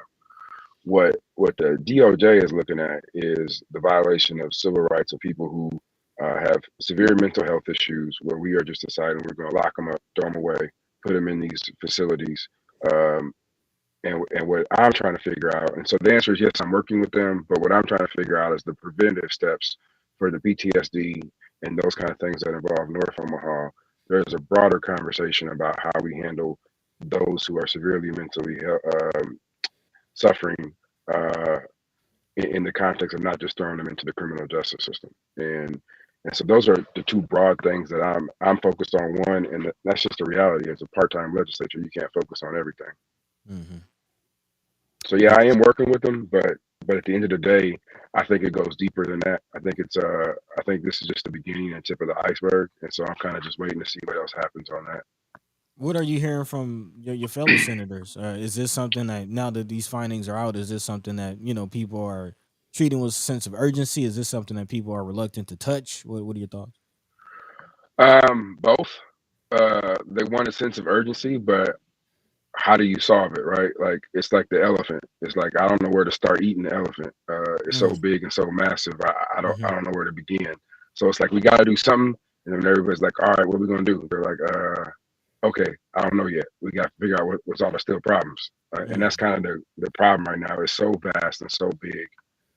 This goes all the way back for 25 years when Dave Heineman and them were governor, and we closed the regional and started creating regional hospitals, and we got rid of the what was the one downtown off of Leavenworth? Hope's, no, it's Hope. Everlasting Hope is what it's called now, but it used to be called something else. And so when we got rid of all of our local and county mental health facilities and started these regions, it really took away from local control and ability to solve some of these problems. Mm. So it's kind of interesting because we've also been talking about several facilities that have popped up in the Omaha area. Do you feel like these, though, I'm talking about UNMC, talking about developing a multi-million-dollar mental health wing. Children's Hospital, they just had a whole, media event on their mental health wing. There's Radius Campus on the north side. There's another mental health facility coming up on 72nd and Western. There's a lot of facilities popping up. But again, we have this DOJ finding. Like, what are your thoughts about these facilities that's popping up? Are they doing the right thing? Is it a step in the right direction? It's a step in the right direction, but I want to be careful of how I word this. Um, there are people who are doing it for the right reasons, and there are people who are doing it for a money grab. And so, anytime you start seeing new, it's kind of like, we grew up. If you had a drug problem, you was thrown in jail. And if somebody decided, well, We could make some money off of this. So now we got a lot of rehab facilities, and there's some Mm. good rehab facilities that actually want to solve the problems, and there's other rehabs who just want to grab some money. And so what we got to be critical of in our community is, which one are you? And we got to dive into that. Is Radius solving problems? I don't know. Is Children's Hospital or UNMC, are they solving problems? I don't know. But we got to have people who are going to do deep dives into that to make sure they're actually solving problems. Man, and that's And it's not, and people can't get mad about that, right? Because our community has been the money pit for a lot of things that happen in North and in Omaha in general. They use our data to help fund everywhere else, and so it's not a secret. This isn't something new. I hear that. Along those lines, Maggie Miller Jenkins in the chat saying, but who holds them accountable for the findings? Talking about DOJ. What is the plan to find the people affected? And that's kind of where I'm at is that we as a community are starting to be educated in the political sense. And I'm not saying we weren't before, but we're starting to understand the nuances. We're not one single issue, one single voter. And it's like, okay, back in the day when, presidential election comes in and now the DOJ comes in during that, and now they're looking at stuff for Black people, we used to take it as a win. And now we're saying, okay, you're here, but what else you gonna do? And that's the bigger question and the education piece that we got to keep doing. So to me, I'm just sitting here waiting a little bit to figure out what like it's beyond findings. I need to know how they got there and how do we solve these problems. And that's going to take a massive investigation to figure that out. I have a feeling that we're there's going to be some progress here. We're on the right track. I think that whenever there's a report or an article out there that embarrasses Nebraska, they tend to jump on things a little bit faster. So when I read about the DOJ report and how they're basically saying that people ain't treating people with mental needs right in this state, then I thought, somebody gonna read that and be like, yeah, we got to do something about that. We getting embarrassed about this report coming out. And so, but then at the same time, like all these facilities that Buddy's talking about that's popping up, where, does it feel like there's any progress here is kind of like where I go. So I appreciate you kind of breaking that down. Exactly who's helping, who's not. Right. So think about it. There was an article, I think it was in might have been 2000, 98, 99, 2000, where it was a tale of two cities. It was about the education of Black children in Omaha and the poverty. And we were 1 or 2 in the country for children of poverty. And right. All these initiatives came out, right? We had an empowerment network. We had a building bright futures. All these initiatives came out, but the data hasn't really changed. We graduate more people because we just pass them along. We haven't really changed the condition, but there was a whole lot of money made off of that. That's exactly the time frame I was thinking of. I was thinking about how embarrassed they even came out with some articles talking about that was an embarrassing figure, and they're going to put a bunch of money in. They had a big press conference, and then, like you said, programs popping up. So yeah, history may repeat itself on that. We'll see. But yeah, I think you're absolutely right on. We better just look at these things individually and see who's going to help, who's not going to help, and make it mean something. Make the DOJ report mean something. So there you go. Shifting gears a little bit, I did want to give Anthony Rogers Wright a chance to ask his question. Now I done lost it because you guys are going off in the chat. I have it here. Go ahead. Thank you. He's asking about Biden. He says the state of Biden and the Dems with the Black vote. He says there's lots of pandering happening right now, and it does every 4 years. Is the senator satisfied with Biden's Black agenda? And if so, why does Biden deserve, all caps, deserve our votes? And can he make the case without mentioning fear of Trump? Is the question. So actually, I don't know how to answer that question, and not because I don't want to. It's District 13 election is the prime example of what I would say white liberals don't understand about our community. And this is going to be the election that I think if Democrats don't figure it out, they're going to lose significantly. And what I mean by that is is a lot of money was spent in District 13, probably about 125,000 by one candidate. And that candidate lost. And their messaging was mainly two issues. And what the complexity of District 13 and District 11 is, one, District 13 is not District 11. And they try to run a campaign that combines both of them. And it's completely different. I have the most diverse district in the state. I have 2 homeless shelters. I have multi-billionaires, and I have farmland, and I have super conservative. And guess what? Many of those people are Black in all those categories. Some of them are homeless. Some of them are millionaires and billionaires. Some of them are Republican conservatives. Blacks. Wow. Blacks are diverse. Yep. And so is District 13. And if you look at that, if you look at that and look at how the election came out, white liberals, and particularly white female liberals, have to understand the savior complex isn't working anymore. We don't need to be saved. We need to be treated as equal. And when I saw that election shake down the way it did, I was just like, wow, like that's huge in the sense of the community is starting to say, we're going beyond the talking points. We are going beyond the 1 or 2 issues you think resonate with us in a poll. We're looking at all the other issues. And that is where I think Biden is going to struggle if he doesn't figure out how to change. It's not good enough to say you're going to legalize marijuana and then say it's now going to be changed to a Schedule 3. Like there's still too many roadblocks there to get that done. Like at the end of the day, you have to make some fundamental changes, and you've got to change your messaging to meet our community. And the thing of it is, it's not just Black folks anymore.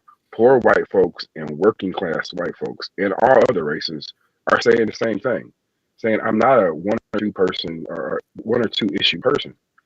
I am more complex than those 2 issues, and each of the issues you keep talking about, there's nuances in them.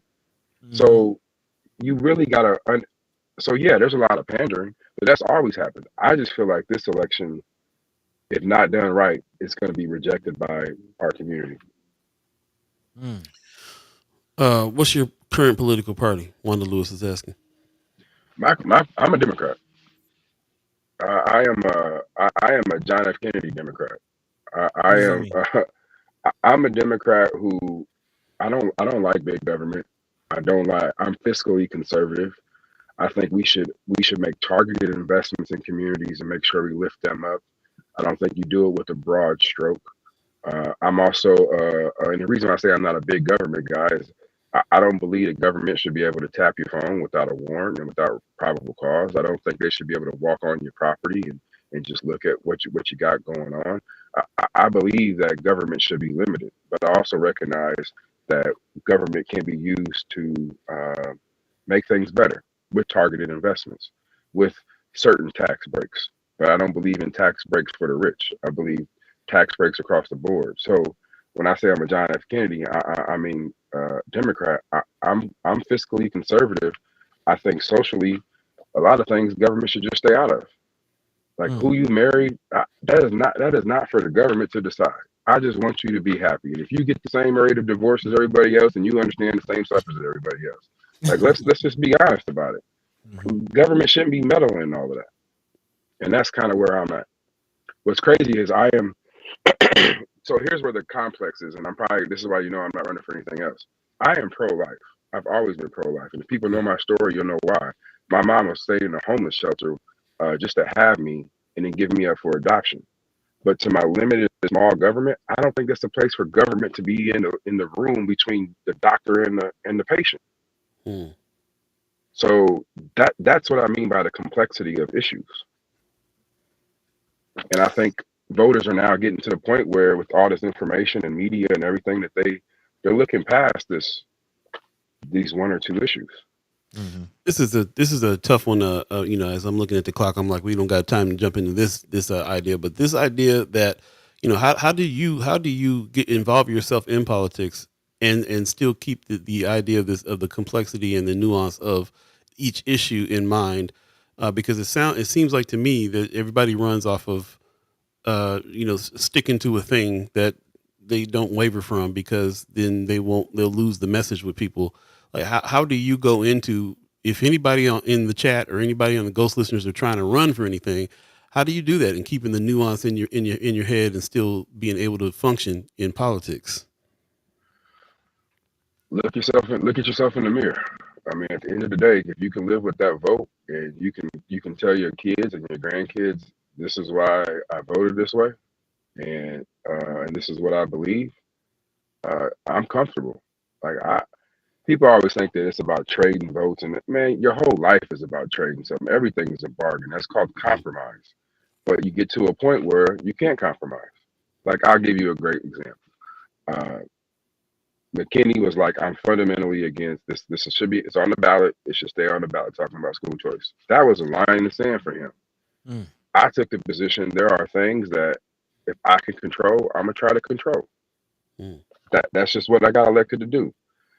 I can wake up every day looking in the mirror at myself. He can wake up every day looking in the mirror at himself. Like, as long as you can wake up every day, look in the mirror and say, hey, I did the best I could for my community, what I believe at that point in time, then you can run and you should run and you should be out there challenging people. And it isn't one way or the other. And I think that's what you saw bear out in District 13. Like every flyer I got from a certain candidate said the same two messages. Mm-hmm. And that actually turned off a lot of people because the district is more than just two messages. Right. And that's why it's so important to go door to door and knock. Like District 13, the one thing I love about it is I know my community because I've walked it 4 times. I mean, I went door to door, talked to voters from OPS but I know it very, very well. District 11, I know very well because that's where I spend all my time. That's where my family's from.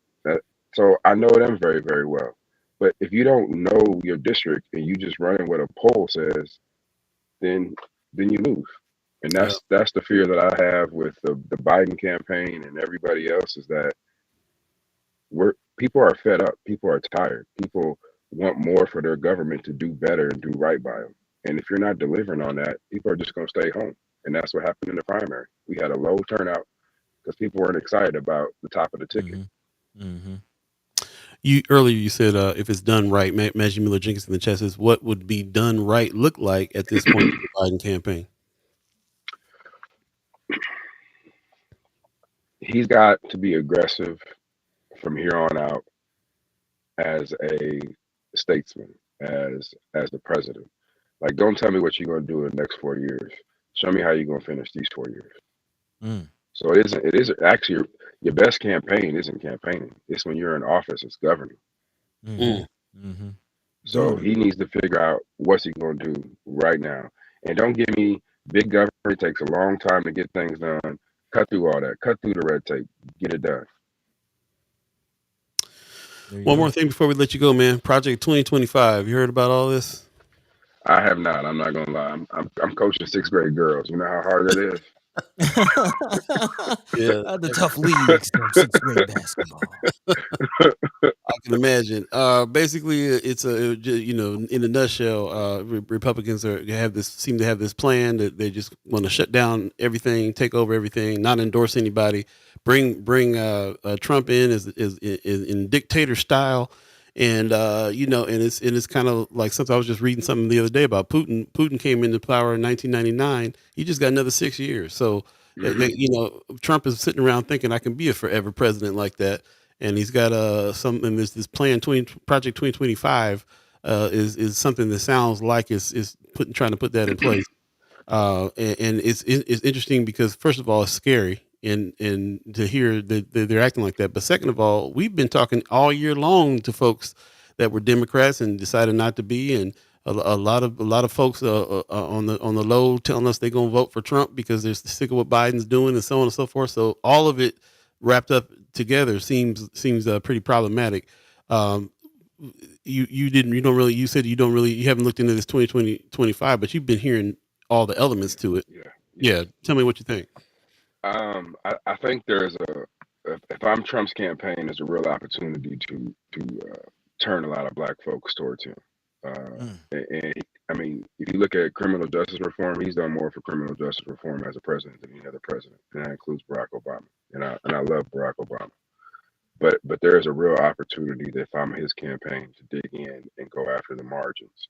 The problem is he's digging in right now and going after the extremes, and And I think as long as he keeps doing that, he loses. If you look at Nebraska primary vote, I mean, over 20% of Nebraska Republicans voted for a person who's not even running for president, Yep. Nikki Haley. So, Yep. so that gives me hope that even the Republican Party is understanding that, hey, I can't do that. And there were a lot of Republicans who just didn't vote for him. And I know that I know people. They're like, I didn't vote. I just didn't vote for him. I voted for everybody else. So that gives me hope that what you're talking about isn't going to come to fruition. But it also is Democrats have to be hammered on the fact, or have to hammer the fact that they can deliver in some of these other areas. And right now, it's just a stalemate. And the problem with a stalemate on both sides is either it's going to get to a point where a damn near civil war happens, or a third party or a third candidate is going to emerge and blow them all out the water. And again, District 13, an independent won that primary. Think about that. An independent won that primary because people are looking for an alternative. People are looking for something different. And what made me successful is I kind of played in that independent range, right? I did a lot of stuff that Jim maybe didn't like, but it helped my community. People are just looking for people to get things done. And this allegiance to a party is what's destroying the electric vote or the voters. They're just tired of it. Mm-hmm. Yeah, that's was the message that we got from Dr. Cornel West when he came on, as far as him running as an independent, or I forget what party he's Green running. Party. Yeah, it was Green Party now. But yeah, he's talking what he called it, the duopoly of American politics. And I've actually seen some pundits just on social media kind of asking that question, as far as like American democracy as we know it. Like, have we lost that? And are we in a new era, a new day, a new time of American democracy, where it's going to shift from what it has been, as far as the two-party system, the donkey and the elephant? Like, is there something else that's going to come in? Right. Well, what's crazy is I think part of what you're seeing at the national level is nobody truly believes at this point either one of them are going to be the candidate in November. What? So yeah, there are a lot of people who think, well, if Trump gets convicted, who's the Republican Party gonna? Is it gonna be Nunes? Is it gonna be this? Is it gonna be that? What happens if Biden gets sick? He's really old. He's not really moving like he used to. He's not talking. So I would say that if I'm guessing a number, there's 25 to 30% of the electorate who just feel like these two ain't gonna be the candidate anyway. Wow, I didn't even consider that, man. So what do they think is gonna happen? I mean, it's true. So it's unprecedented if Trump gets convicted that he can still run. So then the National Republican Party would pick his replacement, and they're already divided. So who's going to emerge from that? Nobody actually knows. And with Biden, Kamala has been so silent on everything. Would she even get the nod? And so there is this growing sense out there of, and it may not be so much Biden not being it, but there is definitely a lot of talk that is Trump even the candidate? Yeah. I agree with Brother Anthony Rogers, right, in the chat, though. I don't think he's going to get convicted. But to your point, you're talking about people who are kind of betting on that he will get convicted and can't run. Right. I think they might be a little delusional about that situation, but that's still very significant that such a high percentage of people are, that don't think either one of them's going to be the candidate. That's the first I even heard of that notion right there. So that's they brought it up yesterday. I was watching I turned on the TV on CNN, and they brought up that so many people are still asking that question. And I was like, I'm hearing the same thing around here. And so, yeah, I think it's real. And I think it's just this lack of, call it leadership, clarity, where this country is going. The fact that people are asking the chat chimers of, what has Biden done? Is Biden doing enough? Like, after 4 years as a president, if people are asking those questions, then you answer the question yourself. Yeah, the answer is no. Yeah, right. Appreciate you, man. We're gonna tee up this next subject that's coming on. I hope you check out the show on Wednesday too, because we got somebody from Atlanta that's gonna come and talk about it.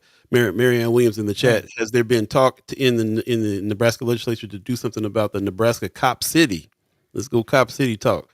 You hear anything about it? Has any of the senators been talking about it? No, and to be honest, most of us are kind of on a break right now. We text every once in a while in our group text, and and talk. I got to go down to Lincoln today for a meeting, but most of us we're going to decompress for a little bit because we know we're going to have a special session in last week of July, first week of August. So Okay. everybody's kind of like, well, yeah, it's official. It's just it's official. It's official. It ain't been like said by the governor. Well, yeah, it's been said by everybody. They had a meeting last week, some Republicans did, and somebody shouted out, make sure that the call is big enough to include LB25 if you want Wayne to even be considered coming down here. So I think they understand where I'm at. So it's official. We coming back first week of August. okay. Wow. Okay. There you go. Well, we'll have to catch up with you on that, man. I appreciate you coming on, giving us the updates, letting us know where you're at and all that good stuff. Always a pleasure. Our season is about to be wrapping up here. June 15th is the end of season 7 for us. So we'll talk to you in the meantime about what we can do for the next iteration of the show, which is going to change up pretty heavily in July. But in the meantime, hope you come out. We're going to be at Benson Days or Benson First Friday. Coming up on the 7th, Buddy will be in town, so hopefully you'll stop by. I'm sorry, brother. I'm be in Minnesota fishing with a whole bunch of conservative senators. I'm gonna figure out their secret plan while I'm up there. So okay. All right. Well, but if I don't come back, you know what's happening. Man. Okay. Hey, just take your Trump hat. You'll be all right. Yeah. I don't got a Trump hat, brother. I'm sorry. It sound like the perfect situation for you to have one. Is all I'm saying. And don't outfish nobody when you're out there. But Senator McKinney said, "Hey, can I go?" I said, "Bro, we can't have both of us up there. Man. we gotta have a designated survivor somewhere." Man, yeah, be careful with that one. But appreciate you, brother, as always. Congratulations on the championship. Yeah. That's what's up. I will see y'all next week, man. And keep everything you guys are doing. And for real, it's making a difference. Like, for real talk, this is an impactful show. People are listening, and it's one of the few places where people are actually having real conversations. So if you ever doubt in yourself, understand that I think part of the knowledge that happened in District 11 and District 13 and those votes that came out directly impacted a direct result from you guys. Wow. Man. Appreciate that, man. Appreciate that. Need a little fuel in the tank and hear that every once in a while. I appreciate that for real. Yeah, man. Thank you. All right, y'all. Be easy. Peace and love. There you go. Always a pleasure. Talk to Senator Wayne. Always. I love the comments, man. You guys be bringing it. That's all I know. Man. Wonderful questions, y'all. Thank you. Let's take a quick break. Again, you're listening to First Guy Omaha Radio. First Guy Omaha in the morning. Paul B, Buddi3 Da Gawd. Shout out to El Haj Malik El Shabazz. This is his week. 99. Stay tuned, baby. We have a fight that's common to all of us. We suffer political oppression, economic exploitation, and social degradation. Today it's time to stop singing and start swinging.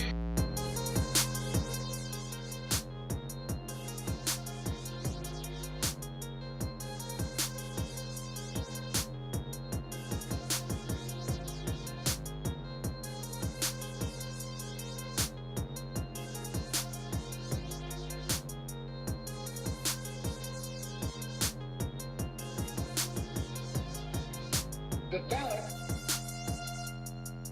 or the bullet. The ballot or the bullet.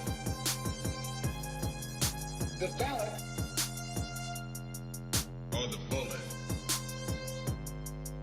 The ballot. Welcome back. You're listening to First Guy Omaha Radio. First Guy Omaha in the morning. Paul B, Buddi3 Da Gawd, all of you chat chimers, ghost listeners, radio listeners, thanks for joining us. Yeah, man. It is Monday, the 20th of May. So we coming up on June. Man, it's gonna be May. Yep. Appreciate you very much. If you like that Ballot and the Bullet song, that's Augie Kid, man.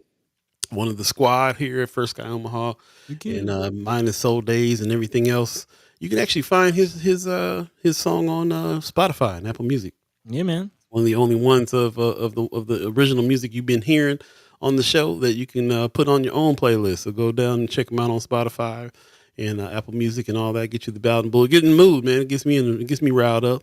Oh yeah. He actually made it for a parade. You know what I mean? It's supposed to Yeah. get the people riled up. Yeah, we was working on a parade where the brothers was gonna drive down in the drop tops, Man. and put a lot. He said put a lot of bass in there so you can get the trunk rattling and shout it out, man. So that's what's up. Also, another thing that's going on, man. Pops in the chat. He's got Always There about to drop, man. Man. As a matter of fact, he just put an announcement yesterday. I hope you still hear, Pops.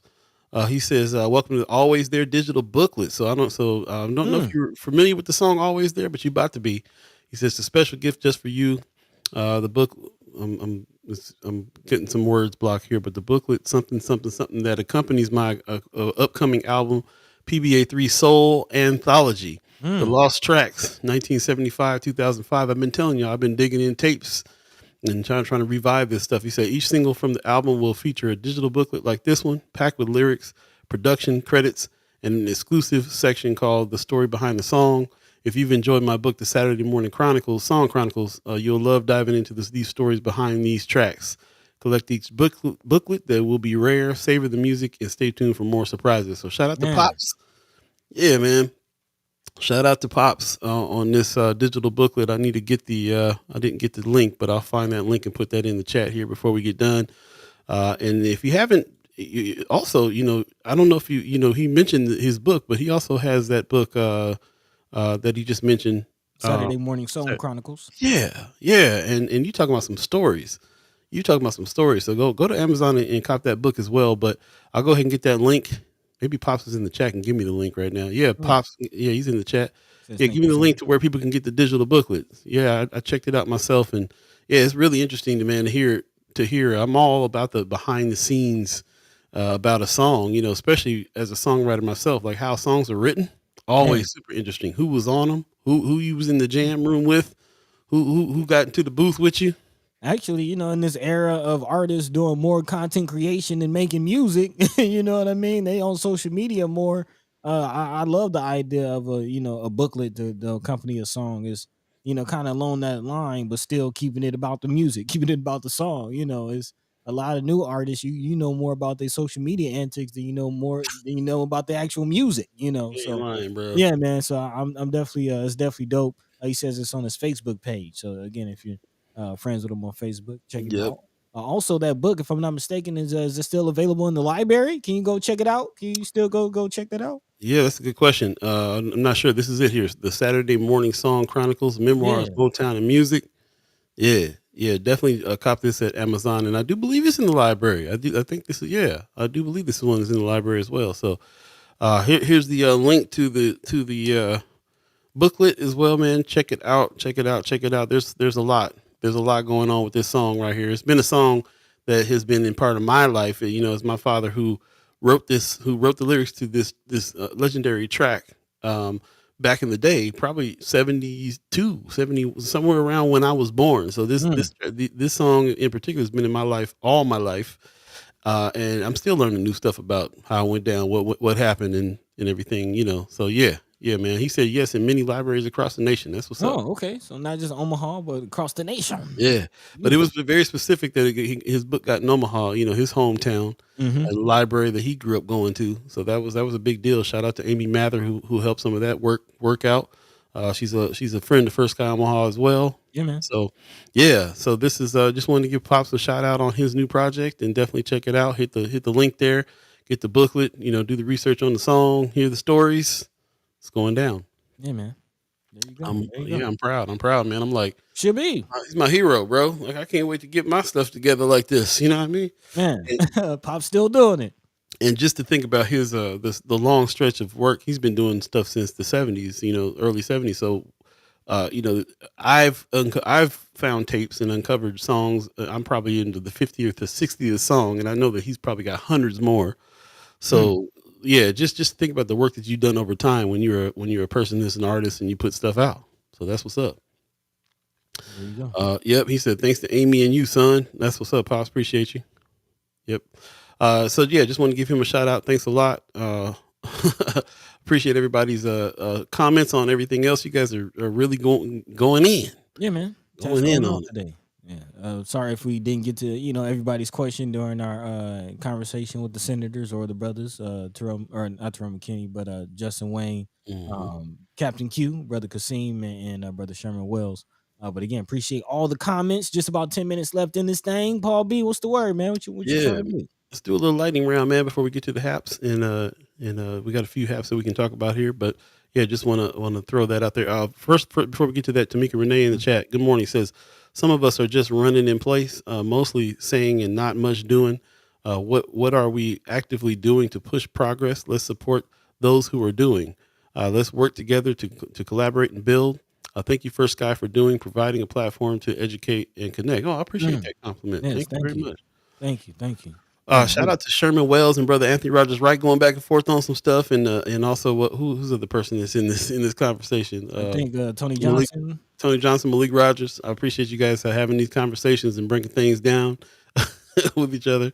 So yeah, appreciate the conversation can still go on as we are talking to guests and talking amongst each other and talking about the news. So Yeah, man. just really appreciate everybody who just decides to get up and get in conversation with this community. It's always it's what it's here for. Yeah, thank you. So yeah, thank you for taking advantage.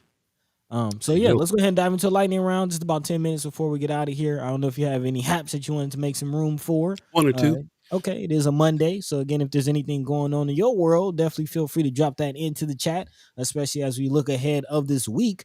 But yeah, some things to look back to.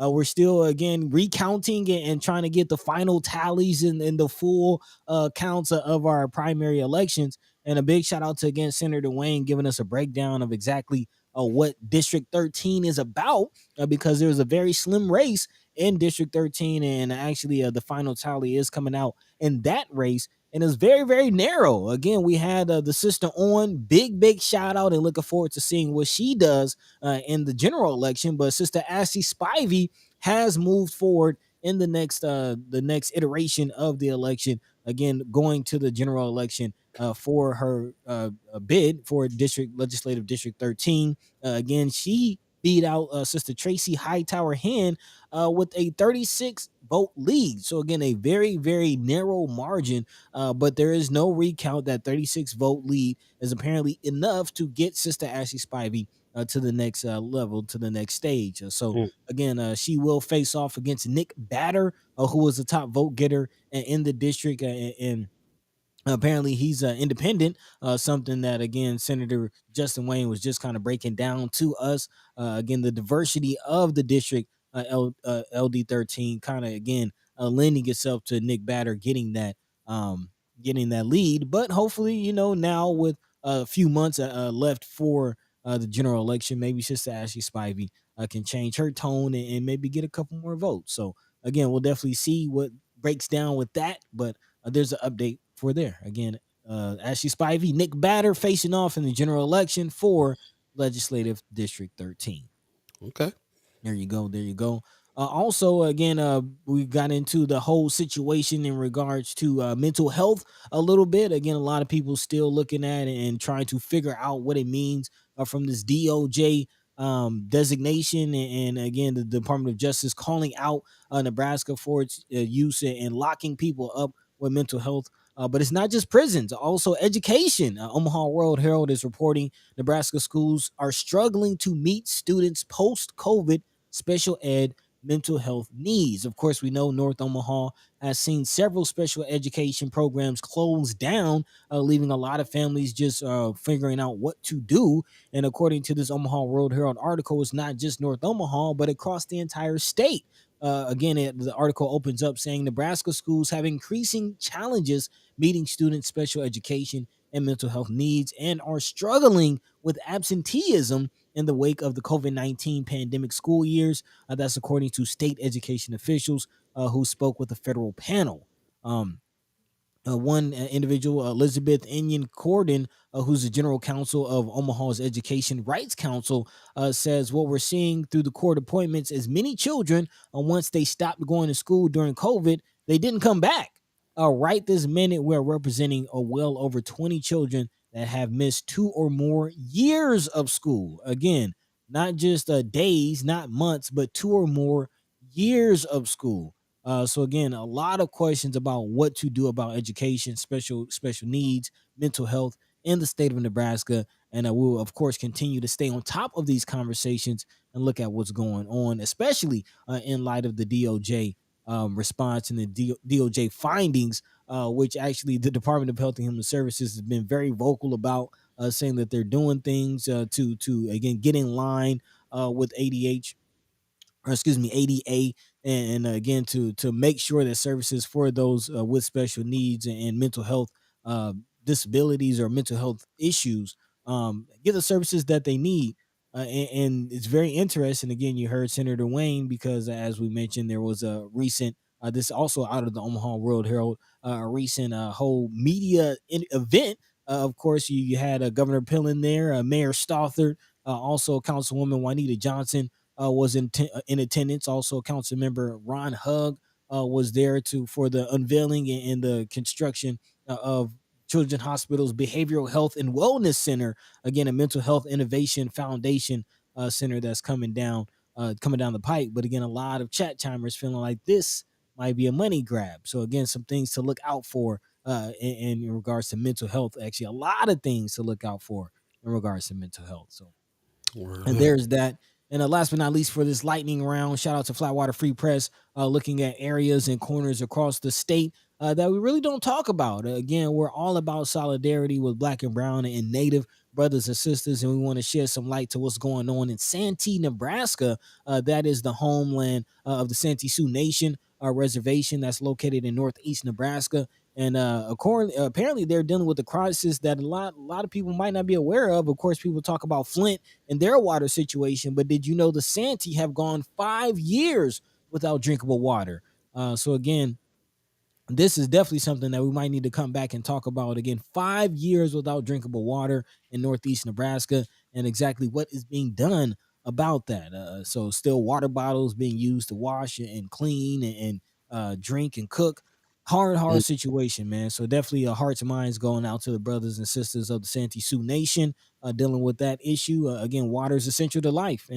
And I'm sure our Native brothers and sisters know that more than a lot of people. So again, we definitely might have to bring that back. But that does it for our lightning round. Appreciate it very much. It is coming up on the 9 o'clock hour, so we're not going to stay too far past that, but we appreciate everybody that will stay with us.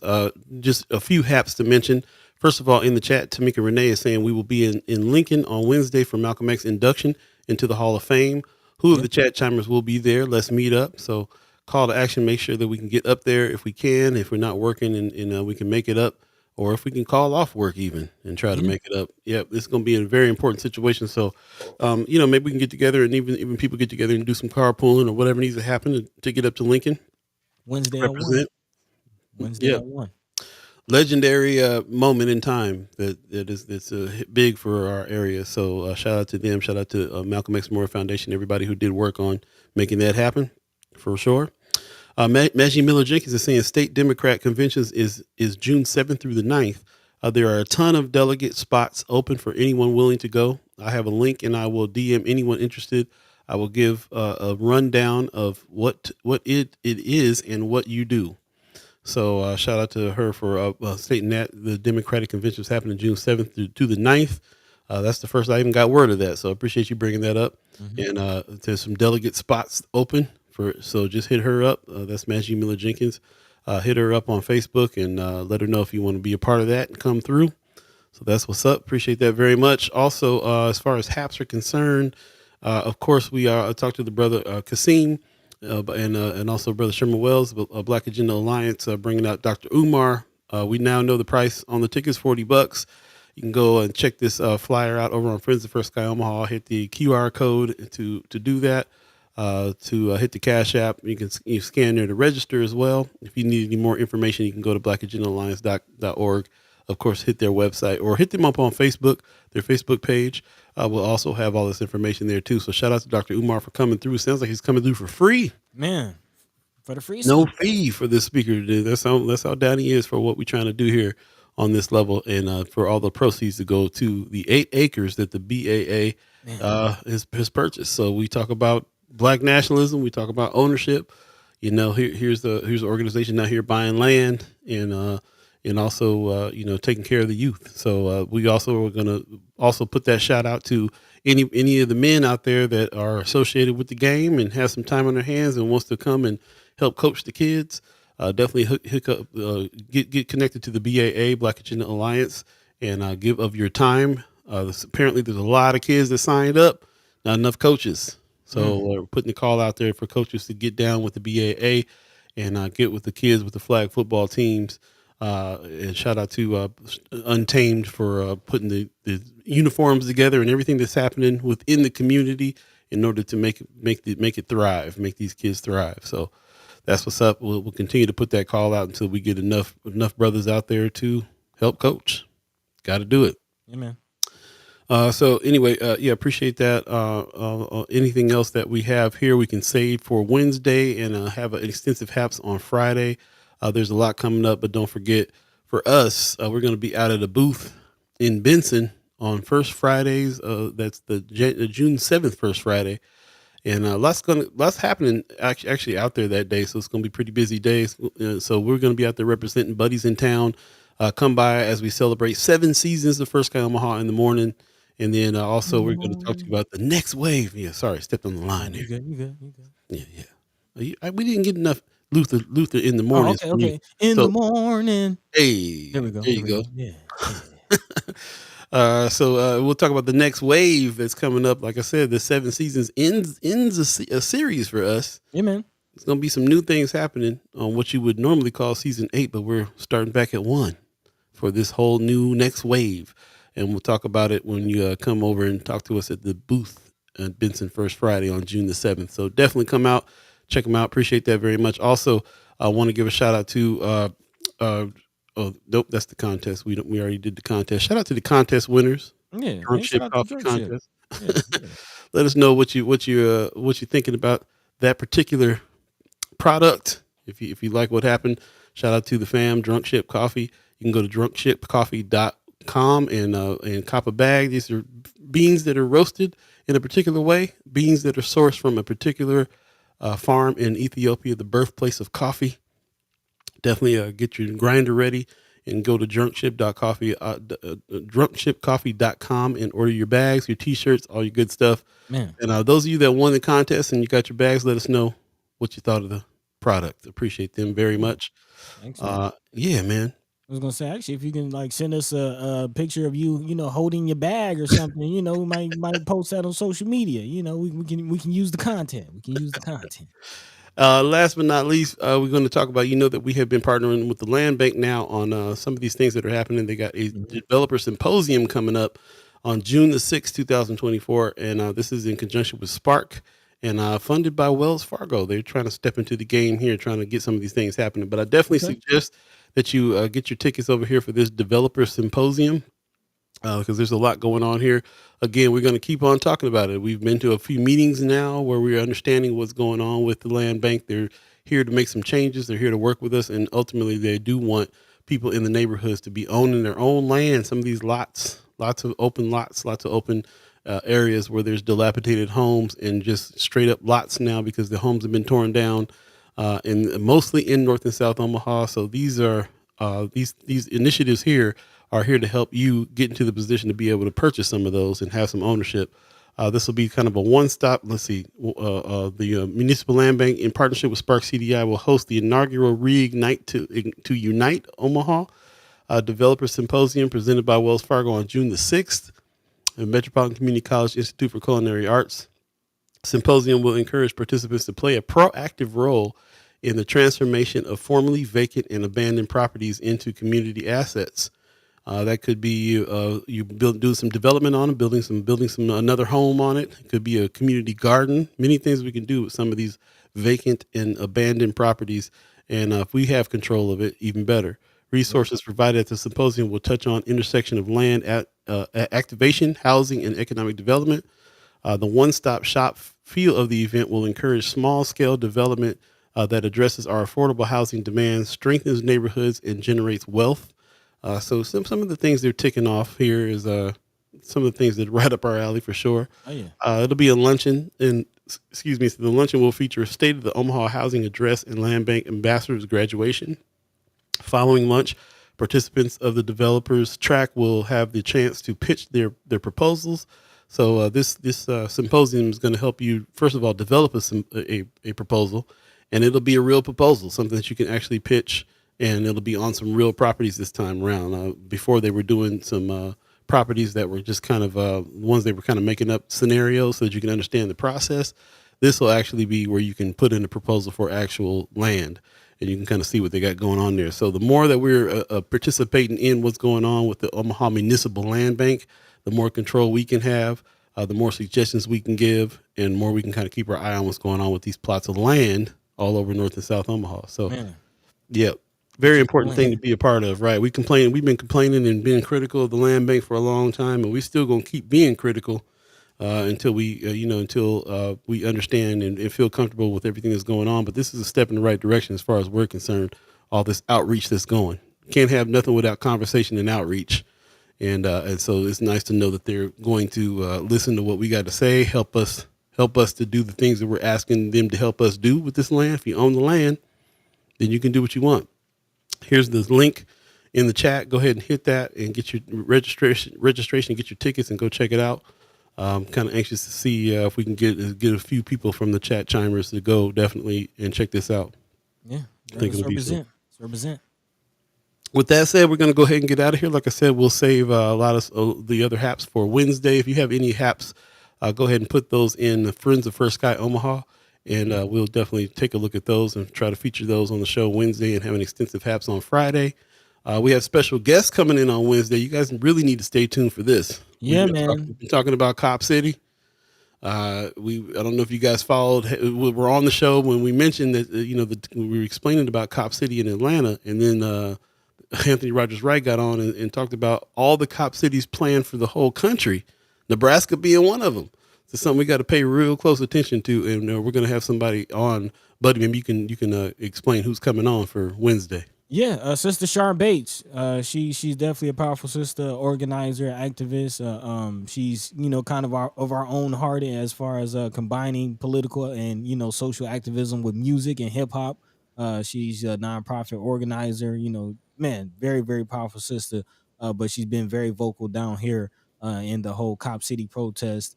Very vocal, and what's going on with the what's going on at the universities with the pro-Palestinian protest. So yeah, there's a lot of which actually, if you think about it, the Cop City protests and the pro-Palestinian protests are connected because the Cop Cities are what the Israeli forces are using to train to get the tactics that they're using to oppress the Palestinians. So again, there's a lot of and so many other connections too. Right. So there's a lot of conversation to be had on that front, and very, very excited about that guest on Wednesday. Again, Sister Shar Bates coming through, so definitely stay tuned for that. That's right. We don't like no Cop Cities. Man, Tell you that. Right. Cop City is a bleach blonde, bad built butch body. No Cop Cities. All right, y'all. We got Anthony Rogers Wright says, thank you for that guest. Can't wait. Yeah, I can't wait. Man, brother Anthony Rogers Wright, definitely want to have you there and present. Have your questions ready. Yeah. Yeah. Any last words to the people, buddy? Man, big thank you to our guests as always. Big shout out to the brothers. Brothers gonna work it out, and we working it out the best we can. Again, Captain Q, brother Qasim, Shabazz, again of the BAA, brother Sherman Wells, aka Sherm Grande, as Anthony Rogers Wright likes to call him. Again, founder of Untamed, and of course, Senator, soon to be former Senator, Coach Weathermain Wayne. Again, Senator Justin Wayne. Again, for taking the time to speak with us. Big shout out to them. Big shout out to all of you. Your wonderful questions. Sorry if we could not get to all of them.